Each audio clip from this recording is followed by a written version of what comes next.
We're just getting started today. If I can remember where the replays. Alright, people saying they can hear me, so that's cool. And then replays, cast, and CPL. Group C. Alright, so there were a decent number of walkovers in the first round in the group stages. So a lot of these groups may only have 3 matches, and if so, that is why. So we can see this is one of those groups. Tuiwan versus Vitlich will be our first game, and the other game is certainly a walkover. So we will go ahead and move. Wait, you see a black screen? Oh, let me check that. That's not good. My stream does not suggest it's a black screen. Is anyone else having that same problem?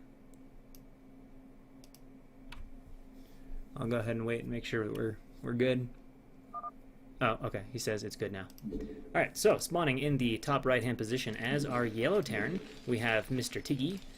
And over on the... Oh, I need to lock this. And over on the left side as our brown Protoss, we have none other than Vitlich. And both of these players, I think, are relatively low post guys on TL, and they're not people I'm familiar with. I have not seen them play, so I don't know what to expect from skill level, but this tour has players ranging in skill from D- to about C rank. Possibly some strong C ranks in there, we'll see. But I have no idea what to expect from these two players in terms of their skill. And of course the map is everybody's favorite map, Fighting Spirit, as it is the prelude for the CPL, the Coach-Pupil League, that I am hosting. We went ahead and did them on Fighting Spirit for the first rounds, just so that newer players can be very comfortable with the map they're playing on, and be able to play decently. Like sometimes if you're a new player and the coaches are trying to get a look at your skill and you're on a new map, you could just totally fumble because you're so distracted by the new map. But there will be greater map variety going forward, so you guys won't have to watch all games on Fighting Spirit. See Pylon finishing up here for Vitlich, who's presumably going to throw down a gateway. Oh, I forgot to kill that chat. I'll have to kill the chat after this. I just read that. Alright, we're going to have gateways here, so probably a line of gateways, something like that, and we'll put our tech right in here would be my guess. And Terran is going to go ahead and get his depot going up. And we should see a barracks. He's at 200 minerals, so unless he is going to go ahead and be a boss and CC first, this is a bit of a late barracks. But I do see an SCV going out now. So what are we going to see? Best map is Mapcaster doesn't know. Alright, so we got a barracks going down and gas, so it's like 12 barracks, 12 gas. I'm pretty sure that's not any known build. I'm pretty sure that's just, oops, I made the barracks slightly late. Now, I don't think there's going to be insane aggression here from Vitlich, so it's probably not going to be a big deal. But hey, yeah, and he's going straight for core, so he's not even going to make a fast zealot, so yeah, he's going to be totally fine. The fact that barracks is 5 seconds late, 10 seconds late, it's not going to be a big deal at all. Gas is done. Going to start a little bit of mining, and now the probe is going to go ahead, or the SCV is going to go ahead and scout, and the probe is going to arrive basically same timing. So he's going to go ahead and see that everything looks normal so far. Of course, it's pretty tricky to keep a probe in Terran's base long enough to see if they're going to do like fact port or 2-fact or something like that, because the Marines will be out and chase the probe away before he has to throw down that second factory. Now, is he going to put the factory down first or the Marine first? Or the... Okay, it looks like he's going to go... He's got enough money to do both, but he's holding off on that depot. Cutting SCVs a little bit. Oh, losing the probe there to that, and we are going to get a depot at the same time as the factory. So factory also a smidge late from that. He could have put that down quite a bit earlier. Apologize for my phone there. And the SCV is going to steal a few minerals. And yeah, we can see he does know. So this is suggesting he's at least probably better than D-, because he's already taken 2 SCVs off gas, which is pretty normal stuff for FD. And I would doubt that most super new Brood War players are going to know the nuances of a build like that. But I guess we can also see if he remembers to put him back on. That can be another stumbling block. And we are going to start getting our range and a second gateway. So either a super defensive build, or he's going to intend to be a little bit aggressive. Given the fact he started the gate on 20, that's fairly fast. So he may be intending to put a little bit of pressure here on Mr. Tiggy, who is getting a few more Marines out to that ramp. Got an SCV over at Protoss is likely third. That's not a bad spot for it at all. See if we can turn that on. Getting a second pylon. And he's probably just going to produce goons. Ah, I like this. His gate timing is really nice. Look at that. Boom. That's like perfect. Like a second and a half off perfect. Now let's see if he starts it. Pylon was just a smidge late. Goon. Goon? Okay, there we go. So he's going to be going up to 4 goons nice and quick. So the FD will pose no threat for him unless he were to do something totally ridiculous. As usually with decent micro, 1 gate stops FD pretty comfortably. But you throw in 2 gates and the 4, 5, 6 Dragoons you'll have at FD timing, and it's no big deal at all. I guess it'd probably be about 6 Dragoons. I don't usually play this build, so I don't actually know how many goons you'd have. It looks like it'd be about 6. He should have 6 by the time FD were to arrive. Oh, and he's trying to sneak in. He's not going to get to sneak in and see the gate counts, but he will see the probe there. Although I guess Protoss could pull a fast one, put a probe there, act like he's going to expand, and then fake it. But no, he's actually intending to expand. So just playing a nice, safe expansion. Going to move across the map with his 4 goons. He actually does a slight cut right here to get that expansion down. He's not going to continue goon production. But with 4 goons, if Mr. Tiggy makes a mistake, like where this tank is right now, he could run into a lot of trouble. I mean, this tank is super snipeable. Oh my god. Oh my god, go for... No! Oh, he doesn't know to go for the tank. Oh, he missed his opportunity. That could have been destructive. Could have been super destructive. He's going to try to push it, but he kind of lost his window. Now some mines are getting down. He's not going to be able to go in there, so he loses that little cute window, but probably gave Twiggy Wan a bit of a heart attack there. Got the barracks out to the natural, and we are following it up with a robo, so pretty standard Protoss play here. Both these players playing just fine so far. Definitely not going to be watching a game from people that have no clue what they're doing. And CC on the way down now for Mr. Tiggy. Compared to the Nexus timing, pretty similar expansion timings for both players.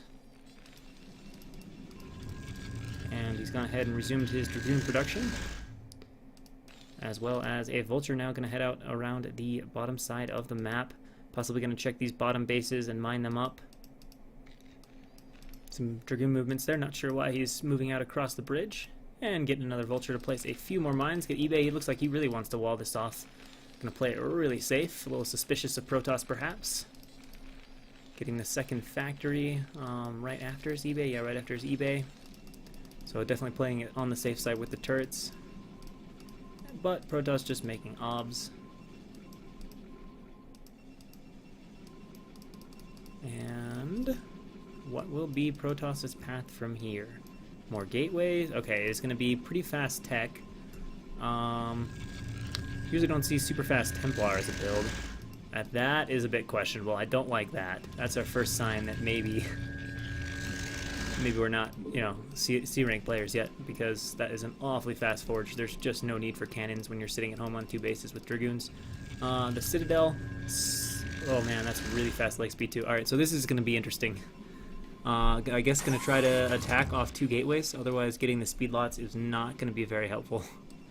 Now, granted, if Terran doesn't scout it and a ton of speed lots show up and the wall is lifted, it can be pretty dangerous. Oh, there are obs out. There's one obs right here. I don't know if he has another one. I thought he did. But either way, the obs is on the way across the map. Speed Zeal definitely could be damaging, but with only 2 gates, I don't know if it's that scary. You know, if it was 3 or 4 gates really fast and he runs in with like a group and a half Speed Zeals and a couple goons and stuff is open, this is kind of closed. It could be scary, but I think that Twiggy Wan or Mr. Tiggy is going to be just fine. Some more Vultures going out now. Is he getting speed? Yes, those Vultures are about to get super fast and obnoxious. And bam, there we go. Now they're racing across the map at speeds nobody can keep up with. Alright, so we are adding in those lots. And no sign of an archive yet, but we are going to get a ridiculously fast +1 attack. Of course, upgrades in PvT are not the end-all, be-all of this particular matchup. They are nice to have, but they don't make any critical differences the way they do in, say, TVT, where if you get +2, you can 2-shot tanks, or in PvZ, where if you have 1 more attack than armor for the Zergling, 1 more attack on Zealots than the Zerglings do armor, you can 2-shot them with those lots. Oh, okay, everything's fine. Observer just hanging out at the front, 1 observer over the factories, so I like that. And it looks like we're going to have a 3rd CC, which is actually already done, so a pretty fast expansion, which does open up a little bit more window. Now this is one place where the Zealot, having these Zealots could open up a window, depending on what he brings over here. If he were to bring this army and just try to run up before this is depot walled, the utility of those Zealots, if there's not a lot of mines, could be very effective. Could definitely delay the third for a little bit of time. I don't think he could kill it. Reinforcements would be fine, but he could do some damage here. Of course, okay, he's moving the ops, which is also really fast. So he's getting a lot of really fast upgrades. Really fast +1, really fast ops, super fast legs, which unfortunately is going to slow down his unit count as well as his like expansion timing. Now he's getting a third base behind this and adding on a few more gateways, now going up to 5, also going for that Stargate and Templar tech, which is somewhat fine in this case. If Terran was going to be playing a 2-base timing, this would be pretty dangerous to have all of this stuff, especially this +1, especially the speed obs. But since Terran is just taking a third base, there's not really going to be a good timing window for Terran in the near future, especially since Protoss already has a gateway count superior to the factory count. And still moving that obs around, just scouting out. So getting really good information. I really like the scouting here from Vitlich. And we're getting our first armory, our second armory here from Twiggywan. Finally getting Comsat. So scouting has been limited to basically what the Vultures have seen. Of course, the depot's dead there, so he knows Protoss is probably expanding to that base, and we're going to get a transfer of the SCVs. Both players a little bit low on SCV production. You can be getting close to 60 SCVs by 9-10 minutes-ish, so a little bit sluggish on the economy for both players. Could probably probe up SCV up a little bit harder. Arbiter Tribunal finished. And are we going to start an Arbiter? Yeah. And, oh, I've heard good arguments for getting energy first. Basically, the Arbiter pops with a little more energy. And since you wouldn't have enough to stasis anyway, like you have enough time to get energy and then finish stasis before the Arbiter actually could stasis anyway. I don't know if I said that clearly, but... Alright, this guy is mining gas, so we're going to go ahead and start getting gas from 3 bases on 4 fags, 2 armor... Whoa! Alright, the infamous triple armory battlecruiser tank simultaneous switch build. I actually have no idea, it's probably accidental. Probably accidental, but if he starts upgrading out of all 3, that would be really cool. Just in case I want to transition to battlecruisers or race later on. Getting pretty close to these upgrades. Facility is done. So timing of everything here pretty nice for Mr. Tiggy. Only thing that's a bit low is his supply. He might be vulnerable to a Protoss playing much faster, like eco style, where you just max out at like 12 minutes. You know, 200 Protoss shoved down the throat of this definitely could be damaging.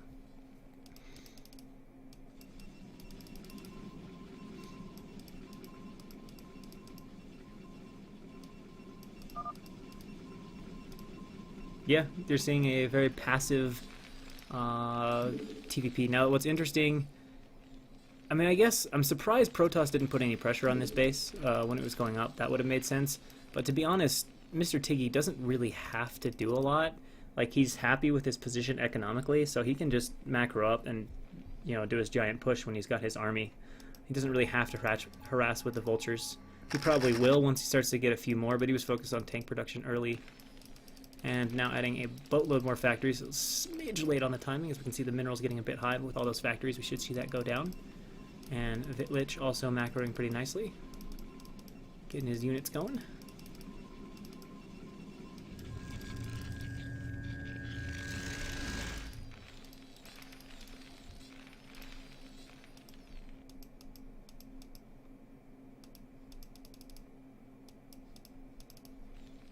And we've got our 1-0. We got triple armies with minimal upgrades, killing off a mine there, possibly looking to take a 4th base. And just knobs there. Second round of Vultures going out to harass. A few more SCVs. No, Vultures actually, they're not going to get out though. This is walled off. There's actually a little bit of space in this wall here. If you kill this turret, then the wall opens up. I'd like to see him start his other upgrades, especially since he has 3 armories. And finish off the Vulture over here. And we're going to get a little bit more Vulture harass. Maybe. Or maybe just mines everywhere. And both players now we can see Mr. Tiggy is starting to catch up with Vitlich in the supply count. Like I said, he had pretty good eco. And he also has the higher SCV count, 56 to 50. And similar expansion timings usually means that Terran is going to be in a pretty comfortable position. Protoss usually likes to play from 20 supply ahead. It's a little bit more comfortable. That way it gives you just a little bit of time to start getting up extra gateways and stuff like that before Terran comes out. And we can see the army is pretty balanced. It's actually pretty Dragoon heavy, though. It's over 2.5 groups of goons, 22 slots. That's a pretty big Protoss army, in part because the probe count is low. 60 or 70 is probably a little more common. And yeah, I think we're still on 1 Stargate. Getting another gateway, but yeah, 1 Stargate. We only have 7 gateways, though. And we can see the eco is a little bit on the weak side because he actually has his money down nice and low off of just 7 gateways.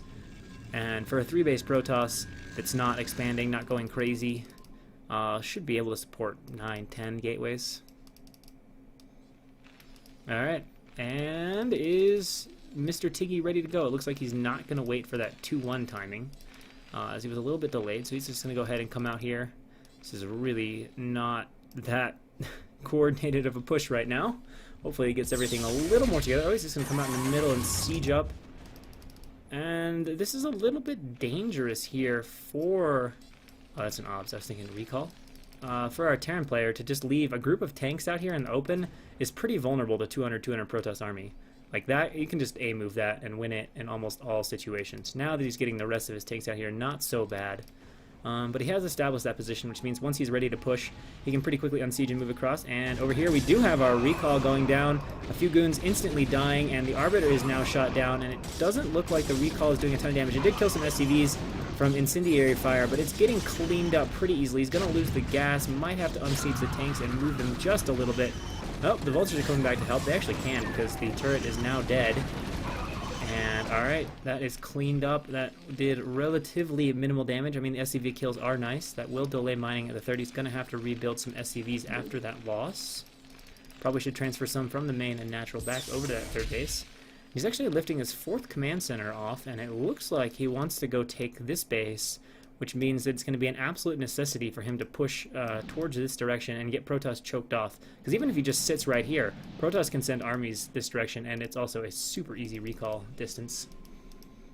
But it looks like he is actually just going to slow push all the way across the map, which might be effective because he's going to have a ridiculously nice position the whole way. And we'll see how Vitlich responds to this. He needs to get his army together. Alright, looks like he's just going for it. Running in, I don't see any Arbiters, don't have any stasis. Alright, the Zealots are coming in now. Remember, there's a lot of Dragoons in this army. I'm not sure how many tanks there were. There's actually 2 groups of tanks at least, so that's a lot to fight with. Alright, we're getting a stasis, a pretty good one, but are there enough Zealots left? It looks like spreading into this deep tank line, most of the Zealots are going to be dead. He's down to goons. He needs to back off right now. Fighting with goon only is never a good way to fight. The Arbiter goes down, and he really... Oh, no. No. Don't do it, Protoss. Don't do it. Alright, there go all of the Dragoons. Literally all of the... Maybe, if he bothers to shoot them down. That is pretty much... Oh, wow. He's actually got a lot of units they didn't fight with. That also may have been part of why that fight didn't go so well for him, because he didn't macro that entire army during the fight. So, yeah, I don't know about that engagement, especially if he didn't bring in all his army. That was not the best, and he needed to back off a lot sooner. Losing that many Dragoons is usually really, really unpleasant. You know, the Zealots macro fast, they reinforce fast, so if you just keep your goons alive and mostly macro Zealots, you can kind of keep attacking at that over and over, but when you lose all your goons, then you have to wait for everything again, and it gives Terran a ton of time. Of course, he's taking this base up here. I really want him to wall this off, and I really want Protoss to scout this. But I mean, right now, Protoss can just send like a few Zealots and goons up there and just totally delay mining. This is a little sloppy here. We actually don't have this base up and mining again yet, so Terran's economy is going to be really weak. Alright, unsieging now. Where's he going? Where's he going?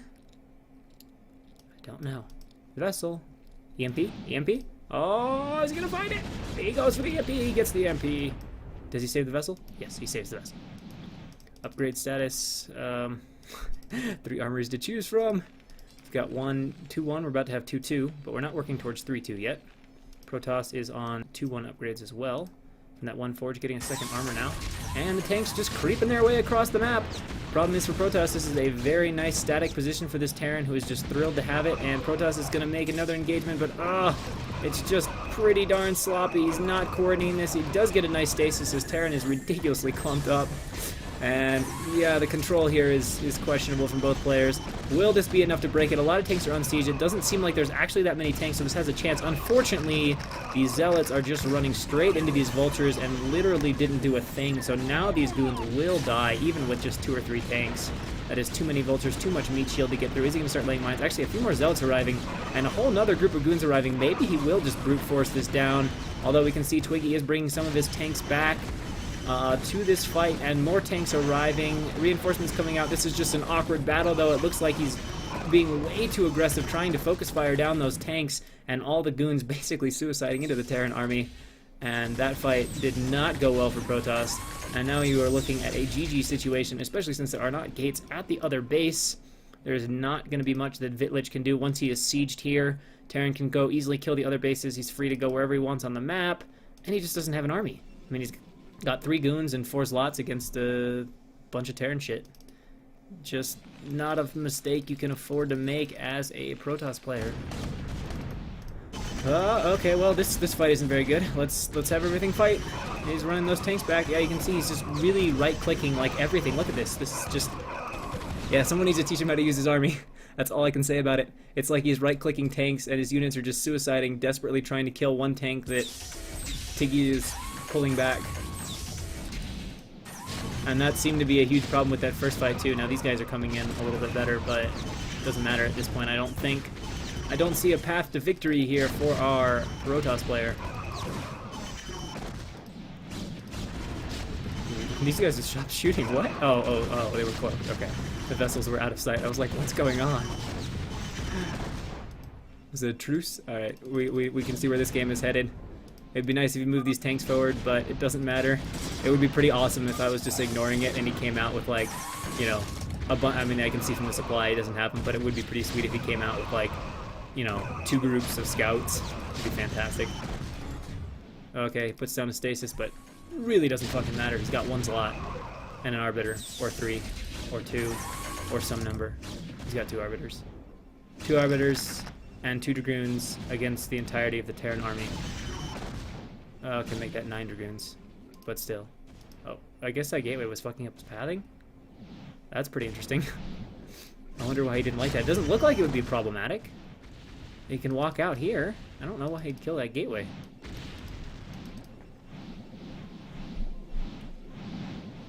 Please just finish the game. It's dead. You're dead, Protoss. You don't even have gateways at another base. You'll never get an army out again with 200 Terran. I mean, I guess you can go recall. Which is a point. He could go recall here. It's the one way he could maybe do something, but unfortunately... what is this? Stop walking at his army! Stop! Stop! I can't take it! I can't take it! Alright, he says GG. He says GG. And Twiggy Wan will take game 1 over Vitlich.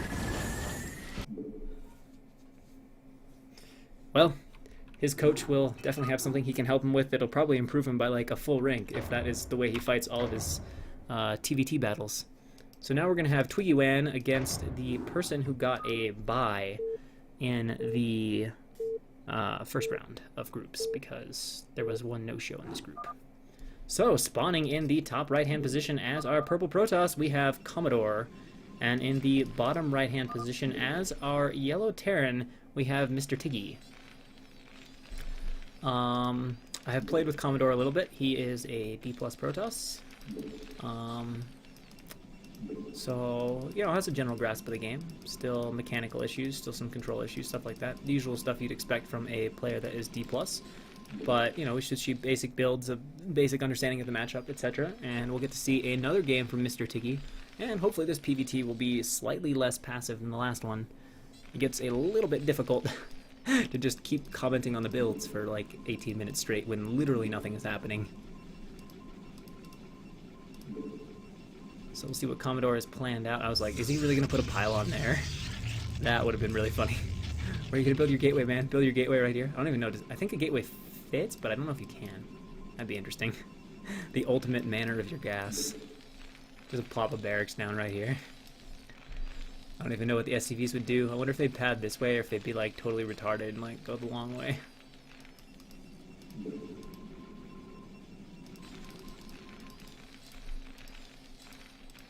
Depot for Mr. Tiggy, right against the CC. A little gap there that Marines can walk through and Zealots cannot for the defensive purposes, and he's going to put the barracks doing the same thing. Actually, that might be tight. I forget if CC next to that is tight.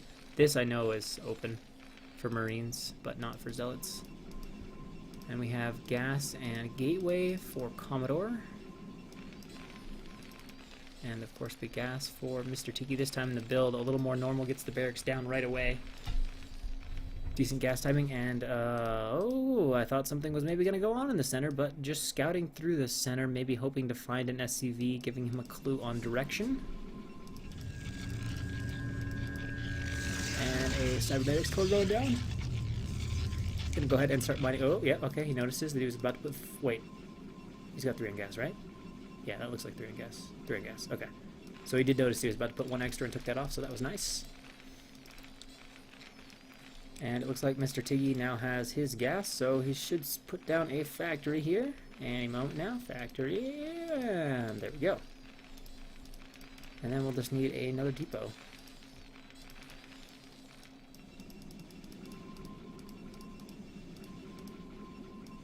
As the SCV for Mr. Tiggy comes in to scout our Protoss player, he's going to find that so far nothing suspicious is happening, other than the fact that core is not spinning yet. Dragoon? Okay, core and Dragoon. So he sees the things he would like to see. That suggests that Protoss is playing a fairly normal game. And of course we are privy to the fact that it's not +1 air weapons, so no fakery going on.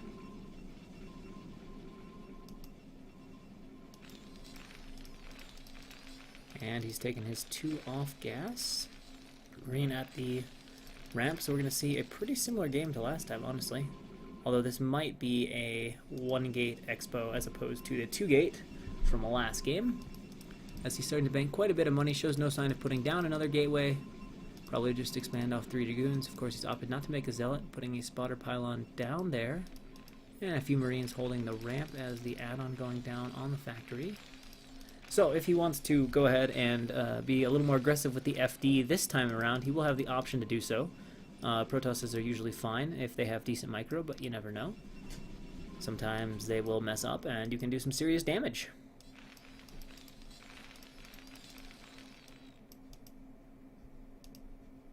Dragoon, I think, is looking for the SCV. Making a second one. We got a probe going out, so yes, I think we're going to see an expansion. There we go. Yep. It's got this build down nicely. Should be our Nexus. Bingo. That always looks wrong to me. Always. And tank and vulture mines on the way. So out comes the tank.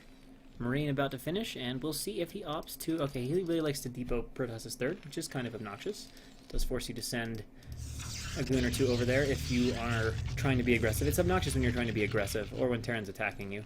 It's not so obnoxious if you're just sitting back, chilling. Alright, is he going to move across the map this time or not? Oh, these 2 goons are actually right down here. I don't think they should be here. Collecting his units nicely. And uh-oh, he's walking right onto this goon. Needs to back it up, Commodore. Oh, man, that's not a good start. Suddenly, this can get a little dangerous. You start losing Dragoons like that. You don't have that many to work with right now off of just the 1 gate. See, he's getting the robotics in the 2nd gate, but Twiggy is going to be coming across the map here with a little bit of pressure from that miscue now from Protoss. Will he be able to collect and pull up some decent micro? This is not what you want to do. Alright, needs to get shots on the Marines outside of the range of the tank. That's a little better. Twiggy probably can watch his Marines a little bit closer. They're a bit out in front of the tank. We'll see if he goes for the aggression. Alright, he is moving in here. Don't shoot at the pylon. Oh, he needs to move the tank forward. The tank is shooting at the pylon, not doing anything. The mines are being cleared out very nicely here, though, by Commodore backstepping. And he is actually just going to target the pylon. I don't like that decision at all, and I don't understand it. And he still doesn't have a mine down, and he gets turned around, so he kind of misses his opportunity. Which is a bit unfortunate, but he did delay mining because in the frantic rush of defending that, Commodore forgot to transfer SCV or probes. And of course the expansion is getting pretty close to being done for Mr. Tiggy, who is probably going to add a 2nd factory and an eBay. Bingo. And we can see Dragoons getting going in all... Oh, a little bit of a supply block. But, wait, no, he's only getting 1 Dragoon right now. And then we'll see where he wants to play from here. And of course, Tiggy depoting this expansion over here, because you almost never want to take the expansion closer to Terran. Just makes it really easy for Terran, really easy and inviting for Terran to just push that third base if they want to. And get there way faster. It makes it hard for you to get out on the map and reinforce. It's just not a good situation.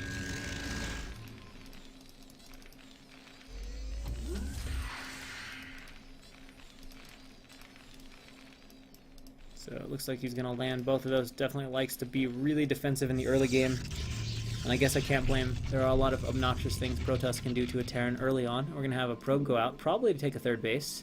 But he's going to find, oh, there's a depot here. I'm not taking that base. Obs, first Obs on... Nope, first Obs is actually at the Terran base right now. Okay, we're going to slip right on in. El Sneaky, going to go ahead and see the fat count. And second Obs is out now for mine clearing. Alright, probe is going to be like, oh, what is this? What is this? I came here to build a Nexus, and now I'm not allowed to do it. Now, if there was a Vulture, what really there should be is like a Vulture waiting in the wings, and then as soon as he sees it, he's like, snipe! And maybe that's why Commodore's running the probe away. Or maybe he's like, oh, let's go expand elsewhere. This SCV's out looking, maybe looking for confirmation he's going to expand, but we can see the CC started for Twiggy Wan as well as the depot. And the SCV goes down. Alright, the probe is actually just going to start piling on. Oh, Vulture, snipe it, Vulture, do it! Snipe the probe, yes! Vulture snipes the probe. That's really annoying, especially when you're trying to take the far third base. And that's one of the problems sometimes you encounter. Some Terrans are really, really good at finding that probe, and it can take you like a minute or two to take the base, which is... it actually becomes a serious problem at that point.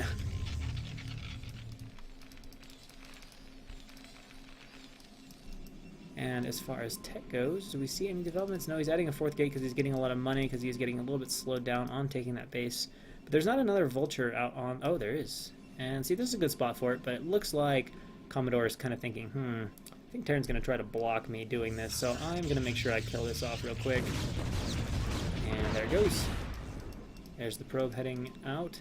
But you can see already he's delayed that expansion by a solid, well, I don't know, probably a minute and a half, given the depot, but even just the probe snipe, you know, delaying it by another minute. So we're going to have really quite... actually, Terran is probably going to have the faster third base than Protoss. Oh, the Dragoon might be blocking the probe. He's like, click the gas. Click the gas and go on in. There we go. Oh, no, no, no. Oh, God, this expansion is getting so delayed. He doesn't realize the probe is just... there we go. Now he's like, oh, my God. Oh, my God. And in the meantime, more gateways, 6 gateways. Terran now going to his 4 factories. He gets the Nexus down, but look at this. Our Terran player, Twiggy, is going to be mining from this base almost before Protoss even started the third base. And, of course, Protoss doesn't have fast tech. So this is just all around a bad situation for Protoss, unless he can use this large unit count to damage the third and or bust the front. But he has not made a shuttle yet, so that's really hard to do without a shuttle. Now you get a shuttle, you get down there, drop a few zealots on the tanks, walk up the ramp that doesn't have a wall yet. Yeah, you can get some work done. Actually, he's going for it right now, though. He's moving down here. He's keeping a few Dragoons at home, worried about the Vulture harass. We'll see what he can do. He can actually walk up here. He can definitely bust this if he's efficient and Terran doesn't react quickly. Oh, but Terran picks a perfect time to throw down the wall. Now it's going to be really hard. This is where you're just like, oh, I wish I had a shuttle.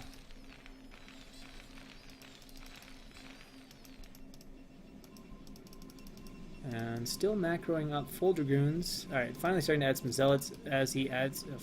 where's the Citadel, man? Please tell me there's a Citadel somewhere. No Citadel? Okay, we're going to have some slow lots. Not very good. These Dragoons opt not to fight here. The Observer having seen that there is no trouble. Obs at the front. Still has the Obs over the factories, which is nice.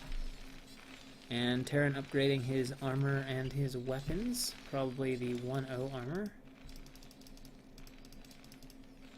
Yep, 1-1. Where is the...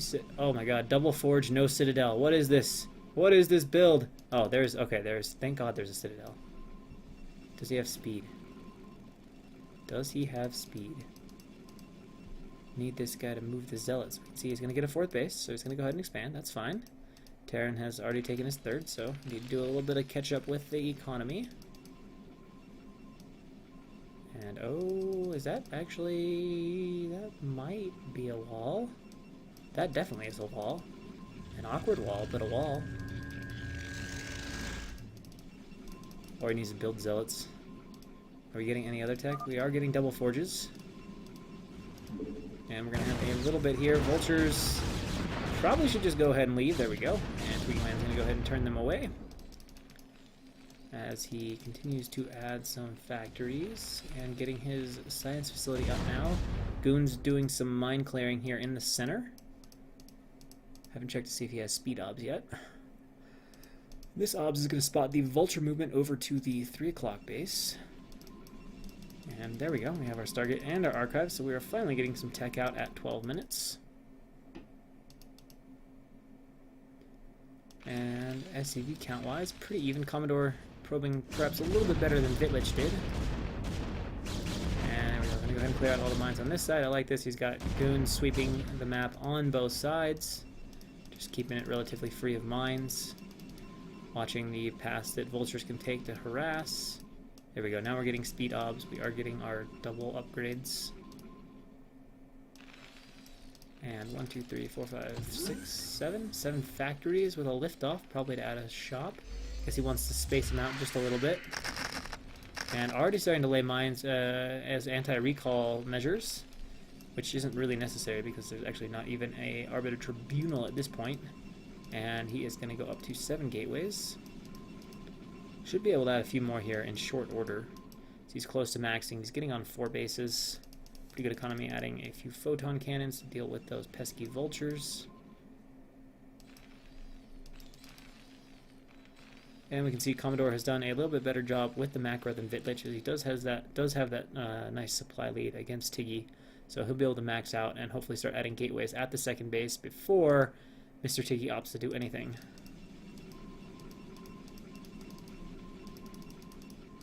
Alright, so speed is definitely done now. Of that, there is no question. Again, a pretty balanced army. 2 groups of goons. A little bit over 2 groups of zealots. Just really needs to get some tech in there. A Dragoon slot only army is not strong against Terran at all. That is my one concern right now, is that I don't see the tech, and without the tech it is hard to get anything done. And it looks like Tiggy wants to move some units across the bridge. If only Protoss had all his shit down here and just attack this. It'd be so disastrous for Tiggy. Now I can't attack it with just this. But nice reaction, does siege up pretty quickly. Bringing those vultures into position, and now, with that in mind, Commodore is going to go ahead and bring the entirety of his army to bear.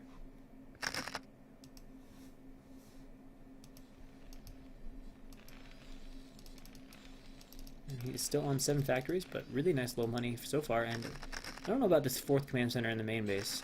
I'd rather him build it like here or something, and just, if he's going to float it over there, or if he's going to float it here, and wants to build it in a secure location, just build it like in the natural or whatever. Move this shit out and put a command center right there.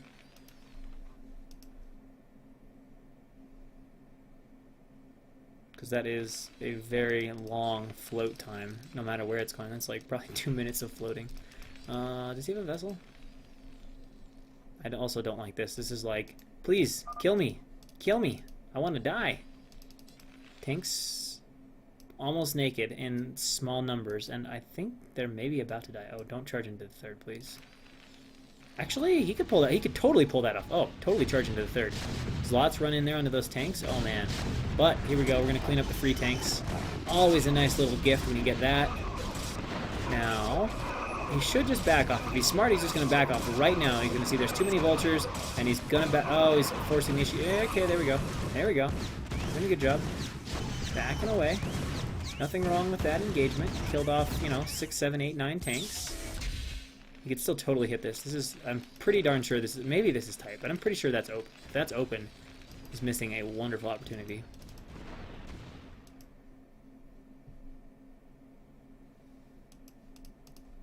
And it looks like Tiggy is really vulture heavy. Yeah, that's a very vulture heavy army. 18 tanks, but 36 vultures, 3 groups of vultures. And Commodore, there we go. Again, as I said, has enough time to get up a bunch of gateways at a different base. And still doing a nice job keeping his money nice and low. Got a ton of gateways in this base too. 5, 6, 7. Got like 12 gateways here. So he's got a very nice, 20 gateway count. But, unfortunately, he's sort of missing this, and this is never good against Terran, and oh god. Oh god. That did surprisingly little damage. But this is a problem. Anytime you just let Terran walk up to your base and get, like, wonderful position is just not good. But the army's small and kind of spread out, so we'll see how this engagement goes for Protoss. He's leading with his Dragoons much better, letting them clear out the initial mines outside of range of the tanks, and now these Zealots coming in. It would just be wonderful if he had some Zealots from the top to flank with, and it looks like he is running low on the Zealots. He's going to need to back up here pretty soon. Definitely is not going to be able to break this. Needs to pull the trigger and back up. But he backs up with only 6 goons, so that engagement goes just fine for Twiggy, who finally has some reinforcing vultures. And now we'll just see how the play goes from here. He's definitely got the gateways to the other base. He really needs the tech. He's got 2 Stargates. He's got a Tribunal, but does he have Arbiters? I don't think so. Oh, he's got 1. 1 Arbiter? Yeah, he's got 1 Arbiter with not enough energy for stasis. That's a little rough. 2 stasis on that fight, and it would have gone much better. Oh, this is way too soon to re-engage. No, no, no, no. You can't do that yet. You gotta take some time to macro up. You're gonna lose the natural, almost certainly in this position.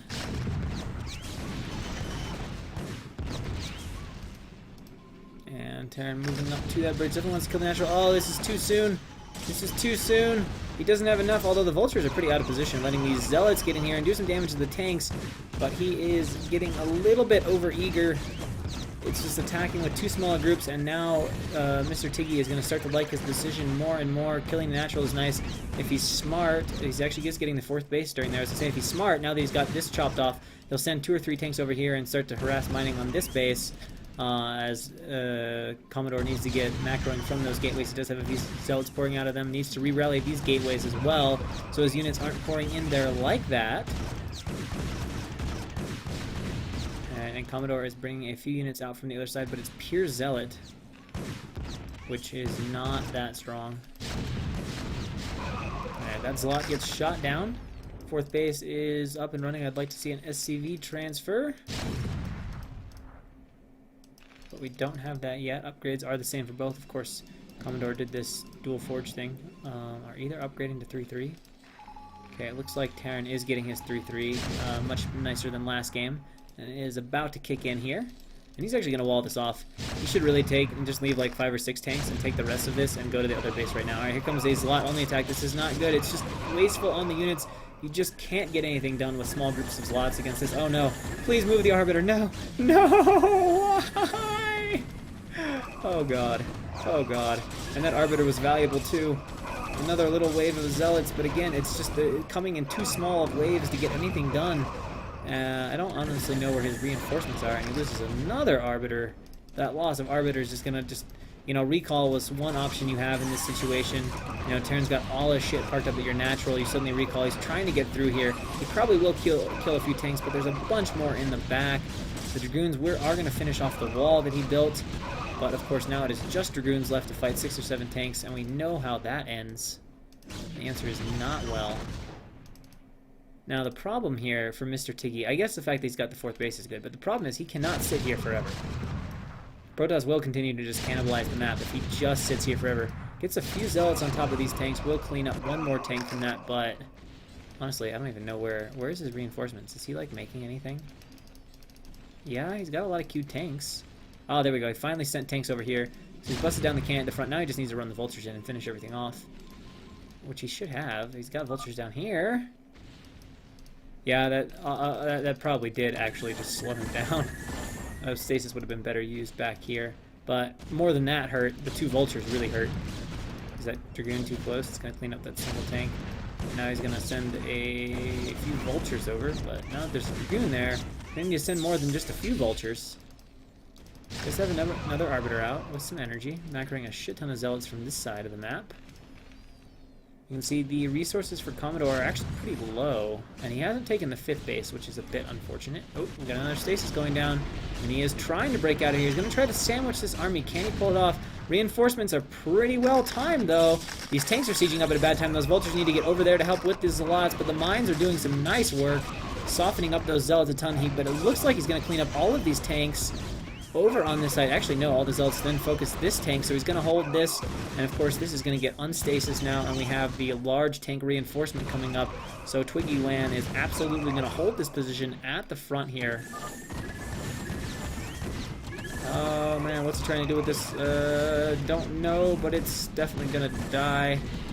And he's gonna lose the obs too. Man, the number of arbiters lost without doing much is really hurting my head. And honestly, in this position, you can defend your ramps pretty easily with Zealots and Storm. I would love to see a recall or something like that. Slow down the mining somewhere. And the other thing, the lack of continuing to expand. If you continue to expand, you kind of force Terran. He can't sit here. But if you're just sitting on 4 bases, it's cool. Terran can just like kind of camp here. He's got 4 bases. If he wants to camp your natural, that's fine. I like this. Now we're going to find out if this wall's open. If it is, he can actually, well, the bunker's probably going to be a little too much. Let's see if it's open. Oh, it's not. It's not open? Okay, it's not open. But it's going to get open really fast. It's going to be a nice distraction. Now he's got to run in and get on top of those tanks. There we go. Oh, I thought he had it, but I think this is going to get cleaned up. Even before all the... Oh, okay, the mine will finish it. Doesn't even get all the tanks. Bit of a bummer. And finally sieging down this base. So now we're going to put Commodore onto just 1 mining base against Terran's 3 mining bases, which is not a good position to be in as a Protoss player. Commodore is going to be ridiculously starved. He's down to 105 supply. And without Arbiters to try to do anything, I think we have a pretty good idea of where this game is headed. I mean, he's got these 2 Arbiters, but he's actually got 3. Where's the other Arbiter? I don't know. I hear fighting. I guess it must be from over here. Yeah. Alright. Oh, he lands a nice EMP. I don't know if he got the EMP on that Arbiter. Doesn't look like it still has shields. Definitely got this one, though. I'm going to drop the stasis right here and stop both of these tanks. Alternatively, oh, he doesn't have enough energy. He's only got 80 energy. Not enough to get the job done. I'm just going to start attacking tanks with Arbiters. A large goon reinforcement army thing. But that Nexus is dead. It's too late. Pylon walls. Pylon walls blocking the goons. And one last attack at the front. Again, stasising all the bridge tanks, though, which unfortunately makes it really hard to get across the bridge. And at this point, there is just not much Commodore can do. I mean, he's got 1 base. He's actually got 54 probes mining at this 1 base. Okay, maybe 40, but still. All concentrated. Now imagine if during that entire attack he'd been taking the whole map. Like, he wouldn't even be that scared. He could have amassed a huge army from gateways on both sides and just waited for Terran to split up a little bit and try to pick off the pieces.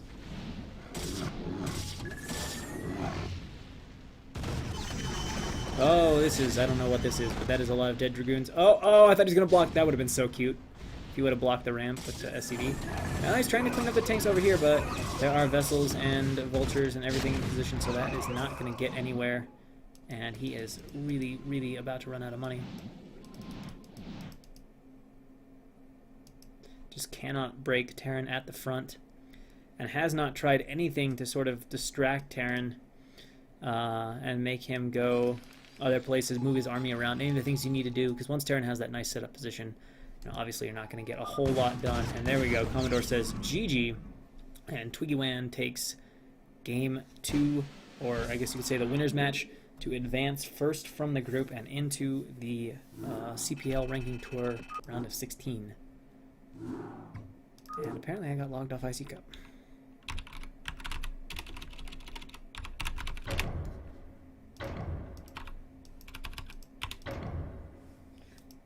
Oh, that's what we just watched. So we'll go into the final match, which will be between Twiggywan and Vitlich. No, sorry, Commodore and Vitlich. So we should be seeing PvP for all the marbles.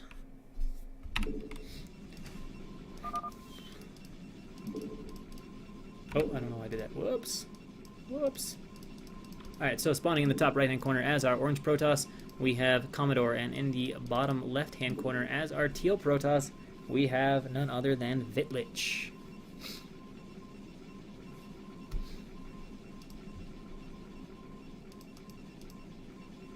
And we've seen both of them play a little bit. Commodore definitely seemed to have a little bit stronger PvT than Vitlich, although that was mostly due to Vitlich's early army control. I actually liked Vitlich's early game better than Commodore's, but Commodore's overall sense was a bit better. Then he just got a little bit too much into the butting heads against the Terran sort of scenario, which usually doesn't work. I mean, if you can amass up a huge army then it works. But you got to use your options. I mean, your advantage is mobility, and you have to find some way to use that, or else Terran is just going to wreck you. Alright, so Commodore likes this position. We'll have the gateway here, we'll have the core here. And Vitlich is going to use a similar positioning with the pylon and the gas. Probably going to put it right next to the Nexus, that first gateway.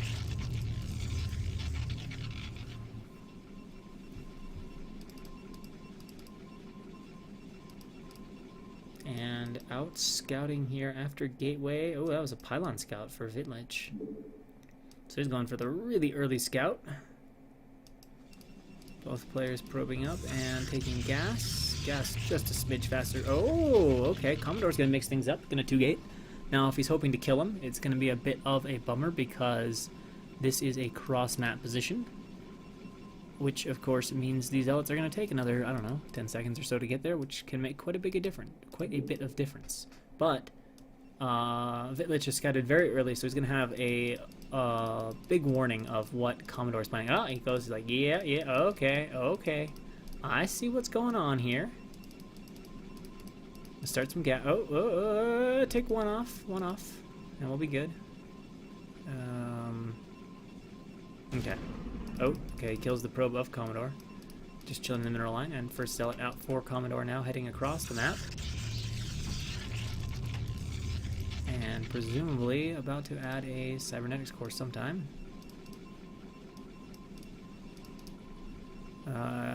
He's got one slot.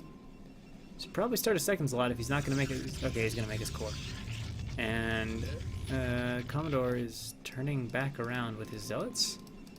You can see this isn't quite done right. Usually 2 and 3 come out at the same time. And he is just also blocking his ramp. But of course the probe from Vitlich can just continue to run around in the base for as long as he wants to. Oh, nice trap there. Commodore picks it off and kills it. And now he's going to move out. Well, he can't move out with 2. He needs to move out with 4. And then maybe he can try to break the ramp. But I think Vitlich is going to be alright. Alright, the next 2 are coming. And one more slot and expand. I guess it's just he messed up the build a little bit, so it's going to be 4 slot expand.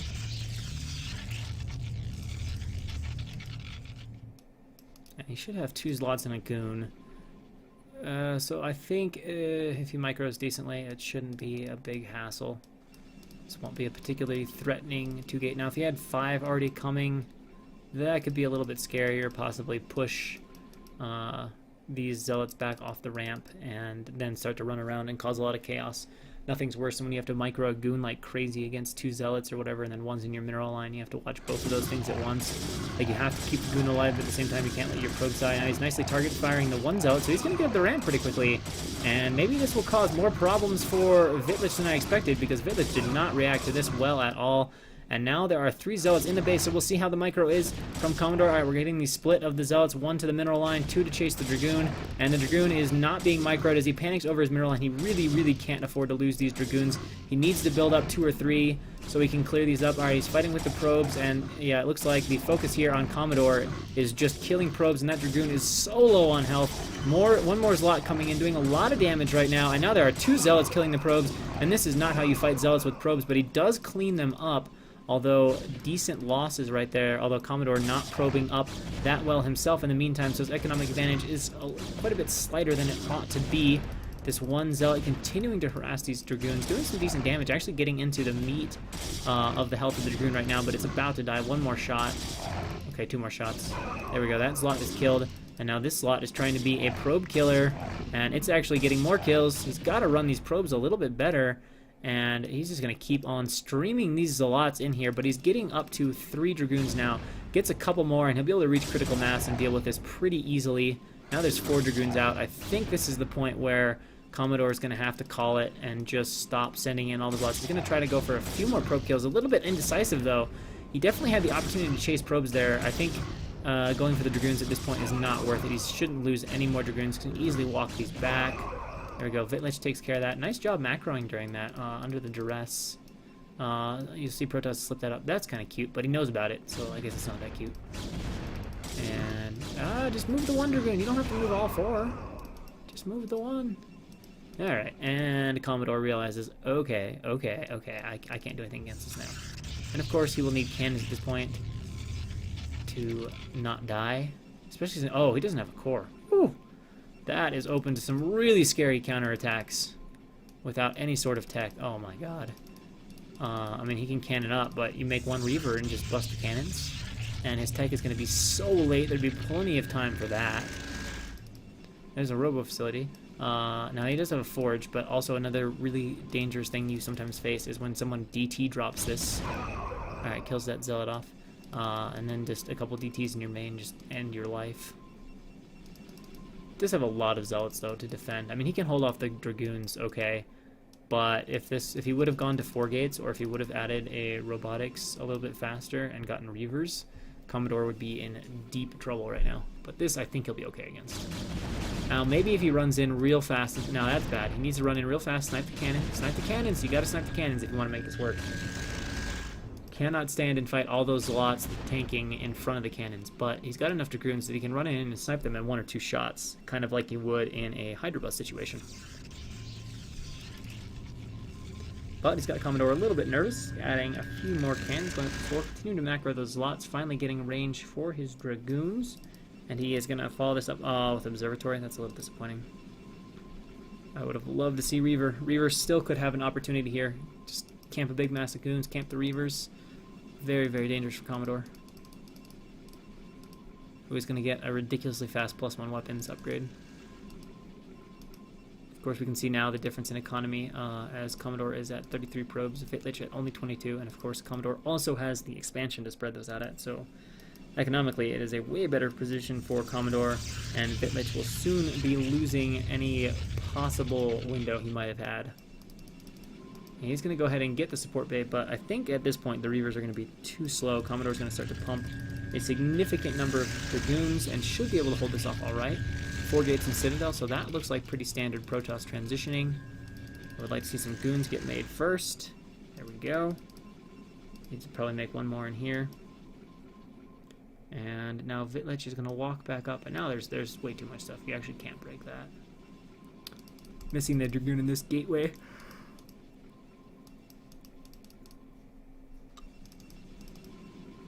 And we have the robo support. We're getting the shuttle. We'll get the Reaver right after. Yeah, I guess he has the harass option too. Although Commodore is going to have a lot of goons. He's going to have, you know, he could put 4 goons here. Put a couple goons back in the mineral line. Should be able to shut the harass down pretty easily.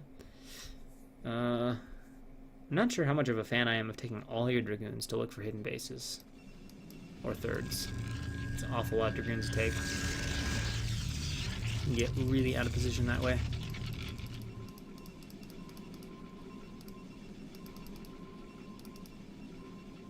Leg speed starting now for Commodore.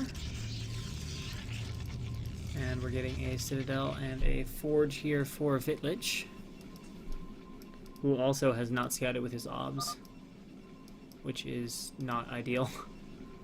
If you have an OBS, you usually want to use it to scout, because there's lots of important information to be acquired from doing so.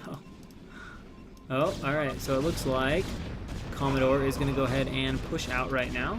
And this is going to be pretty scary for Vitlich. Now, if there was leg speed, this would be absolutely terrifying, as in these dragoons would be dying. But Commodore already has a much bigger army, and it looks like he's pretty intent on attacking at this point. Although this is not good. There we go. Alright, got to bring these 2 back together. And continuing to macro.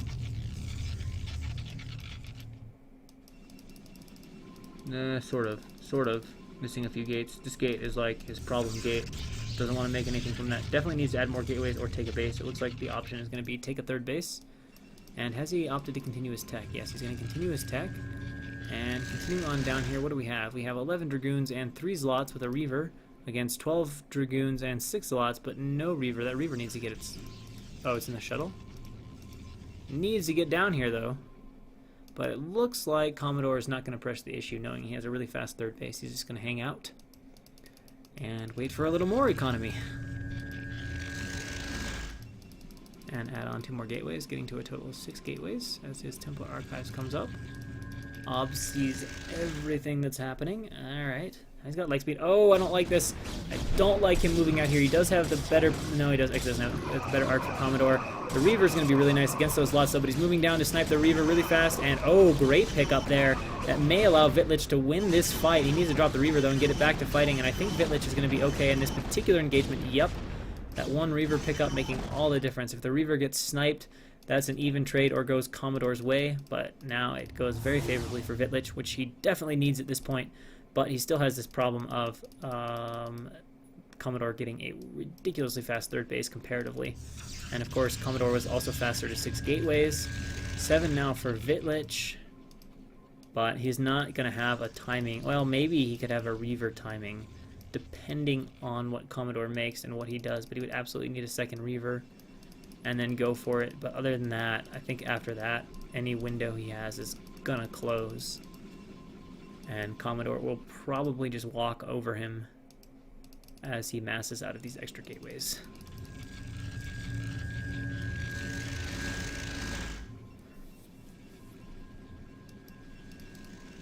You can see 33 probes for Vitlich. Commodore already at 52. Be nice to get some probes over to mine the third base, though.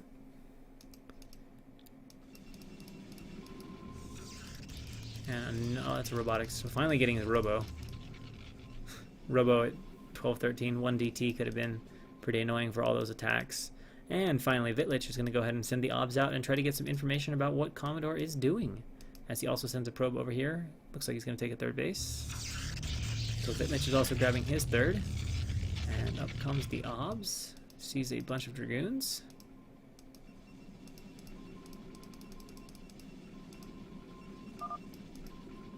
See one attack. Both players have their +1s. Neither are getting their +2. Oh, he's... Oh, that's Storm. He is getting his +2. Going to have a little bit faster than Vitlich. And now 8 gateways for Protoss. And we should see that supply differential just continue to expand out. Looks like he's going to add another gateway. Yes. And now we can see there are 21 goons, 8 slots, against 12 goons and 5 slots. So that's a pretty rough situation. Does have the shuttle. Actually, it has 3 Reavers. I'd like to see him do something with this shuttle, but that's pretty good defensive capability. He can hold his bridges, but at this point, Commodore could just come and contain him at the bridges and or, of course, harass the third. DT out for Vitlich. 2 DTs actually out for Vitlich, but there are cannons at the main and front, and there's actually one in this base as well. And of course, observers are on the way as well. I would assume. Maybe not. Maybe no observatory yet. Getting some Templar into this army. Not only that, he's going to have better Templar timing. Like, everything about this is pretty rough for Vitlich. I mean, Commodore can just come down, and as soon as he has Storm, just walk over this army. Now he can get through the Reaver army. Okay, DT tries to go up there, but it is weakened and brought down to almost no health, and this DT is going to check the other base. And Commodore's going to be like, oh god, I'm so far behind. Or Vitlich is going to be like, oh god, I'm so far behind. Commodore getting double forge rolling. And I think we're going to see him move out now for real. Be really nice to have an ops with that army. 1 DT to stop it all. Go kill all the Templar or something with that DT. I like it. It's coming over here. They're both coming over here. If they sneak in here, they can definitely get the Templar. Oh, what? You know, you gotta go for the army. Come on, man. Snipe the Templar. No! Snipe the Templar. He doesn't have an obs. He does not even have an observatory. Well, sorry guys. No Templar snipes today. Oh, that's so annoying. Oh no. Oh god.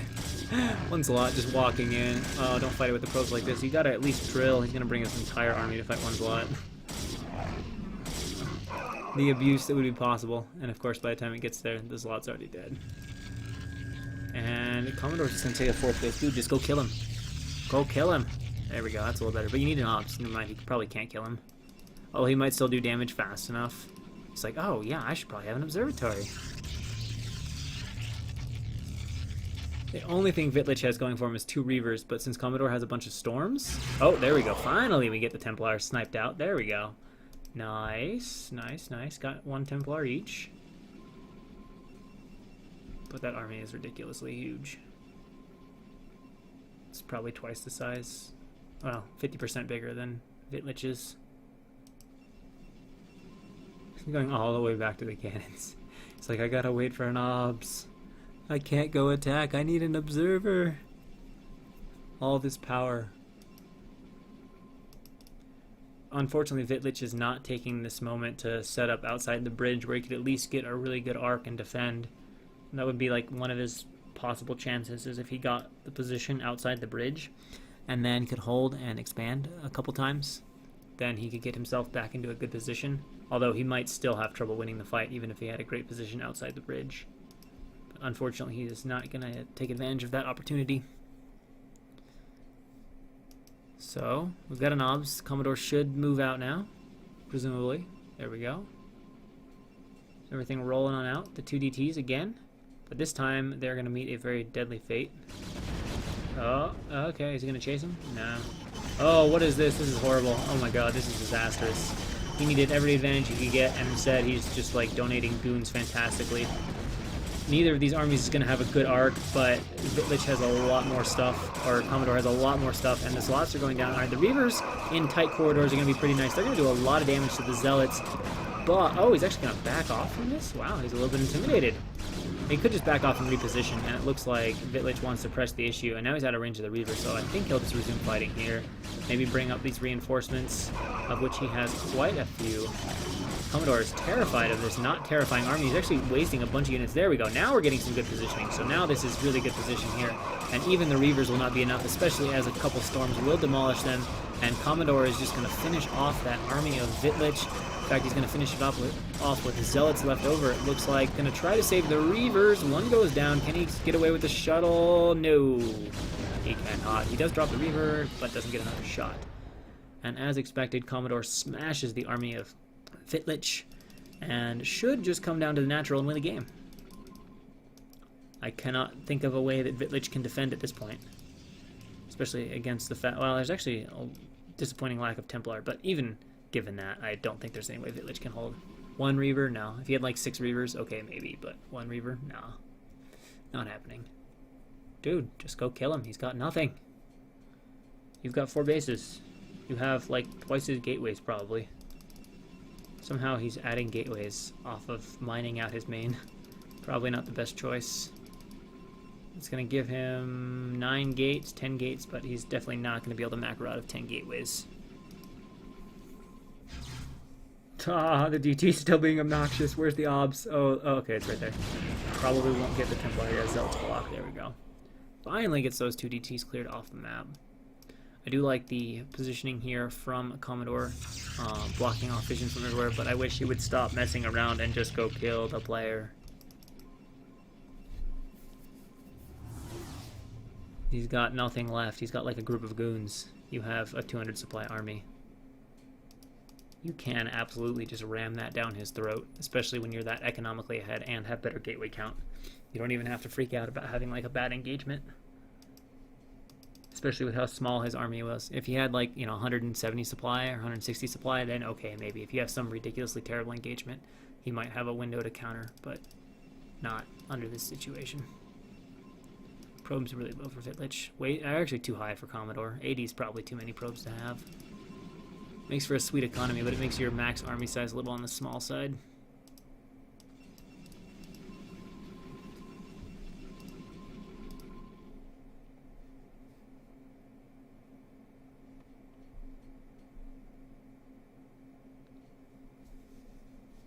So Commodore going to try to get his stuff together now. This would actually be a really nice arc. If he just arcs this out and attacks here, this will be good. It'll be decisive. I hope he does it soon. 3-1 against 3-0. Slight upgrade advantage for Commodore. No, arc your stuff out. Just make a nice arc, walk back and forth, move into this, and end the game. You have the power. Alright, it looks like he is going to go for the engagement, though. He is coming down here. Everything's going to charge in. Alright, let's see the storms going down. Either target the clumped zealots or target the dragoons, but so far, no storms. No storms at all. Alright, there we go. We're getting a few storms, but not that many storms. Slots are trading pretty evenly. Shuttle is coming up to try to drop the Reavers, but we can see the arc here from Commodore is absolutely ridiculous right now, and those Reavers are probably going to die. They're doing some nice damage, but it's not enough. Alright, we do have some Templar coming out here. I would like to see a Zealot reinforcement. A lot of these goons not fighting. Good storms could actually significantly weaken this army from Commodore. And again, he gets a little bit scared and backs up for absolutely no reason at all. Actually, Commodore, or Vitlich didn't fight with that much of his army. But if Commodore would have been reinforcing that whole time, he could have just kept pressing on and, again, easily ended the game. But every time he does one of those trades, it's super bad for Vitlich because Vitlich is running out of money and Commodore is transferring money to his offshore Cayman accounts. Or perhaps in this case, off-game Cayman accounts. Alright, he's bringing down the next reinforcement. And Vitlich again just bringing his army up to the edge of the bridge. Does have some nice Templar energy. Can throw down some decent storms. I don't know where Commodore's going with his army. I don't know what he's doing with it right now. It's just like walking in random positions. Now it looks like he's going to move back down. Is he working on more upgrades? Yeah, he's getting pretty close to his 3-1-2 upgrades. Oh, that's a little sloppy. A little sloppy getting his Zealot surrounded, but not a big deal. It's 100 minerals. And of course, Vitlich is just about out of money.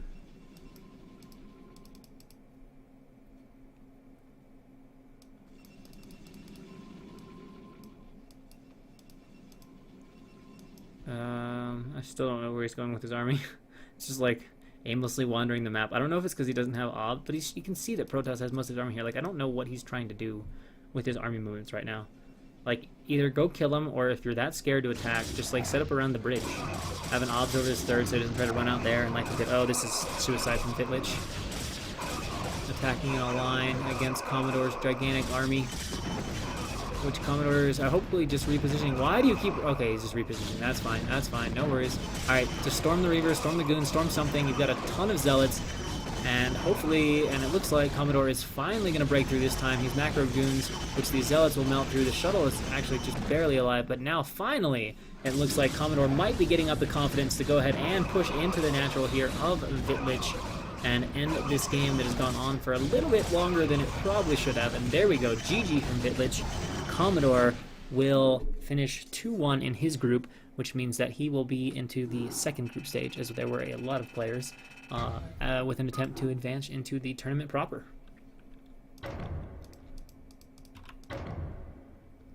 So we will move into Group E, which is a huge group. You can see this is what happens when you have 2 walkovers in one group. You get 1 match. So this is for pretty much all the marbles. The winner will advance to the round of 16, and the loser will have to play a second group stage to see if he can get into the round of 16. So spawning in the top left-hand corner as our yellow Protoss, we have Arc or Arc Times, and in the bottom position as our green Terran, we have Stardom 321, also known as Stardom EMG or just Stardom. Now, Arc Times, I believe, I don't know him quite as well, I believe he's around a C- Protoss. So he should be pretty evenly matched. Stardom is everyone's favorite super low APM Terran. He spams at the beginning of the game, but he has like 100 to 120 APM long term, but he's actually gotten pretty close to C rank. So he plays a very solid Terran, especially when you consider how slow of a player he is mechanically.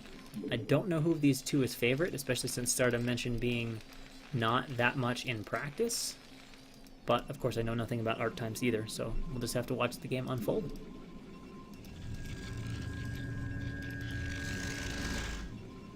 Oh, that is... Is he just going to go straight for a Nexus? It's the only thing that explains queuing up 3 probes, unless your P key just got stuck. Alright. Yeah, he's already late on gateway timing because he has probes queued, so presumably he's just going to expand. Yeah, he's just going to expand. Nice. He's going to go for the big eco. Big eco. Stardom gets his barracks down. And will go ahead and take his gas as soon as he has 100 minerals.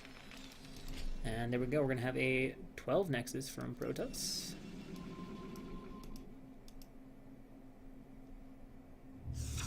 There we go. L Nexus, and gonna go ahead and scout. And he will probably scout. Nope, he's actually gonna scout incorrectly. He's gonna go the really long way across the map. Stardom is gonna go through the middle. I guess a little bit worried about horror gates. Proxy gates, not horror gates, sorry. And SCV's getting on gas mining. Now where will Stardom go from here? Will he continue to go cross map, or does he go left? He's gonna go left. Alright, he's gonna find him right away, so that will give him the most possible time to react to this Nexus. And then we'll decide, we'll see if he does decide to react. Will he try to bunker rush or not? Alright, so he sees the Nexus. And he sees a gateway. And he sees there's a gas. Everything that's normal about 12 Nexus. And the probe heading on down towards the bottom.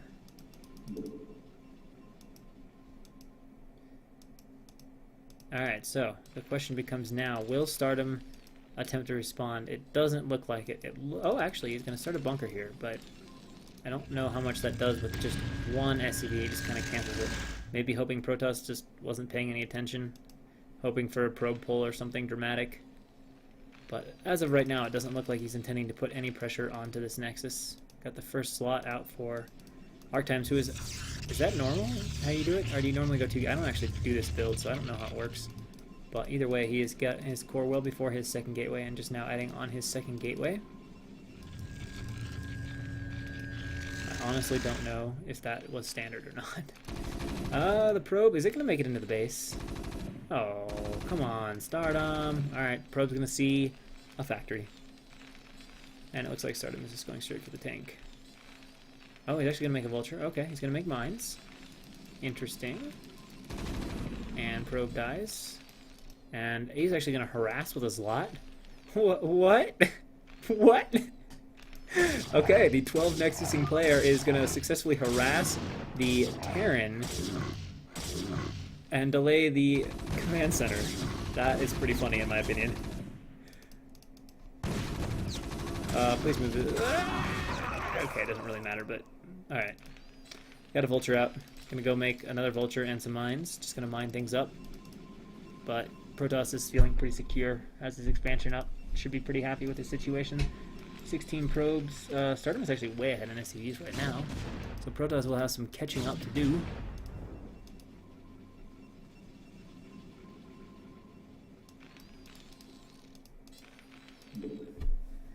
And Stardom's command center just about finished up.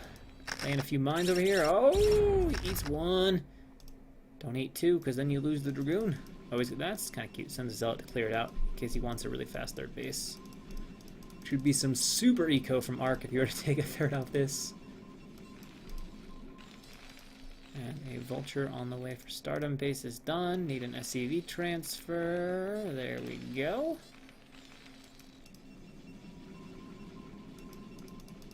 And getting a robotics facility.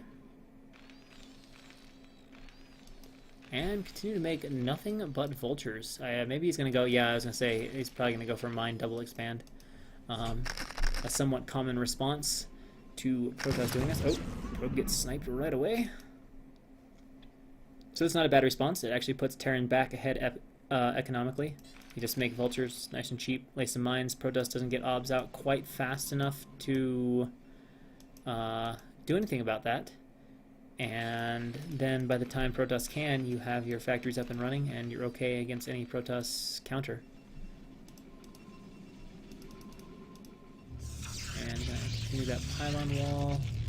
Robo is about to finish, still on 2 gateways, so no real pressure options here for Arc. I guess he could try to make Reaver or something at this point, but I don't think that would be that strong.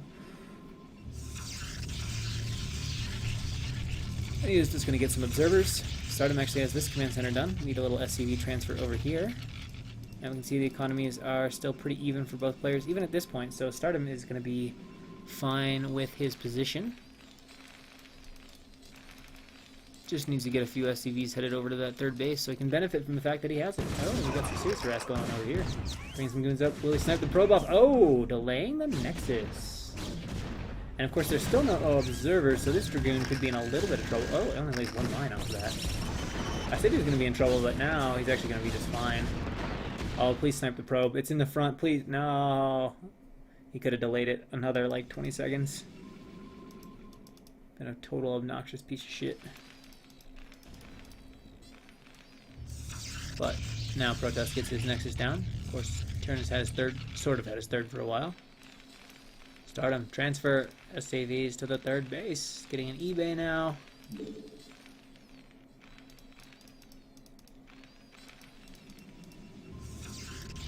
Someday, maybe that'll mean he's going to transfer.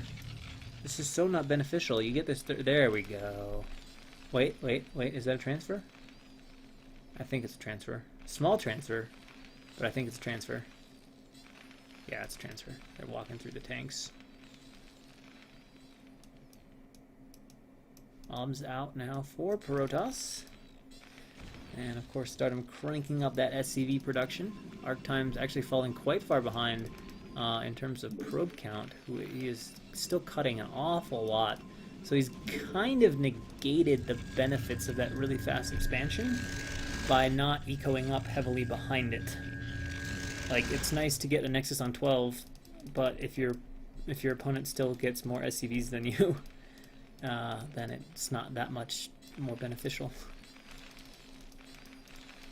And a armory for Stardom.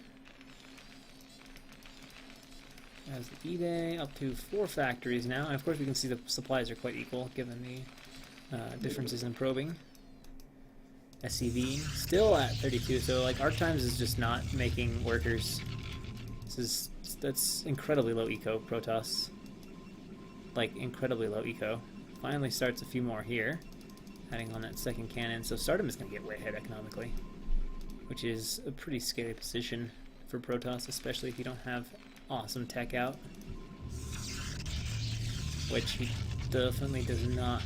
He's getting legs, but no sign of arbiters right now. Or Templar.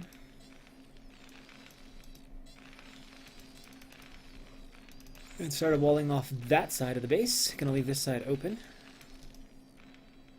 And also it's worth noting, Arc Times has not actually scouted Stardom's base, so he doesn't know exactly what's going on. Stardom working his way up to 5 factories. He's actually getting faster factories than Arc Times is getting his gateways, which might open up a whole host of possible timings here from Stardom, who's just going to quite possibly out-macro him. And so start his +1 weapons. And I'm going to go ahead and wall off both sides of the base. I don't know about this walling off with no tanks, but I guess he's sort of setting up out here, so I guess that's okay. That makes sense. You know, if you're going to set up inside your natural and do that, that's pretty silly, but if you're going to set up and, you know, put space on the map, nothing wrong with that. So Arc Times made probes. Alright, Arc Times is finally probing up a little bit, and Stardom has slowed down his SCVs a little bit, but still has a solid 50 SCVs or so.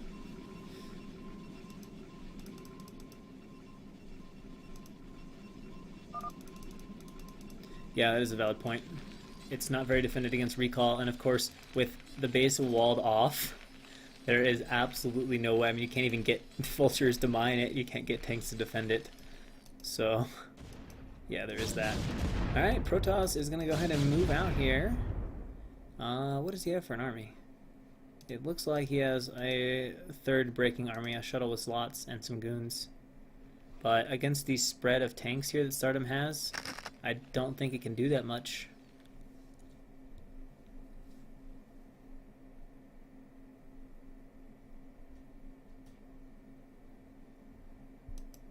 Some vultures sneaking around the map, doing a little bit of harassment, perhaps. Although running into the goons is not the best use of vultures, unless of course they can sneak by. And oh, he's got cannons there. He could maybe, nice reaction from Arc Times, quickly getting those probes over. I mean, yeah, he's seen the vulture, but still good forward thinking.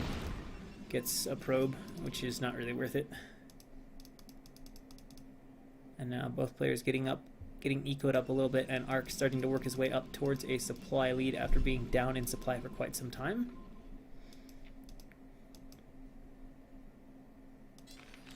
And there comes the Obs, going to get the full scout of this base.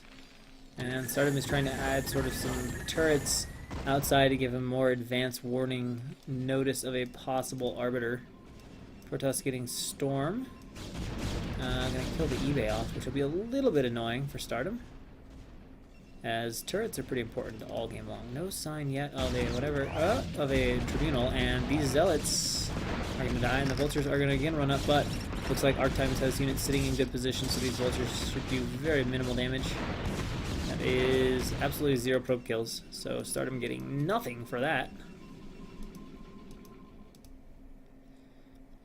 And Arctimes, oh, I thought that was a base that he'd set up, but it's actually he's just leaving his army at the same place as a base.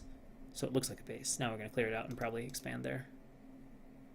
Grabbing that probe. And got a next go down.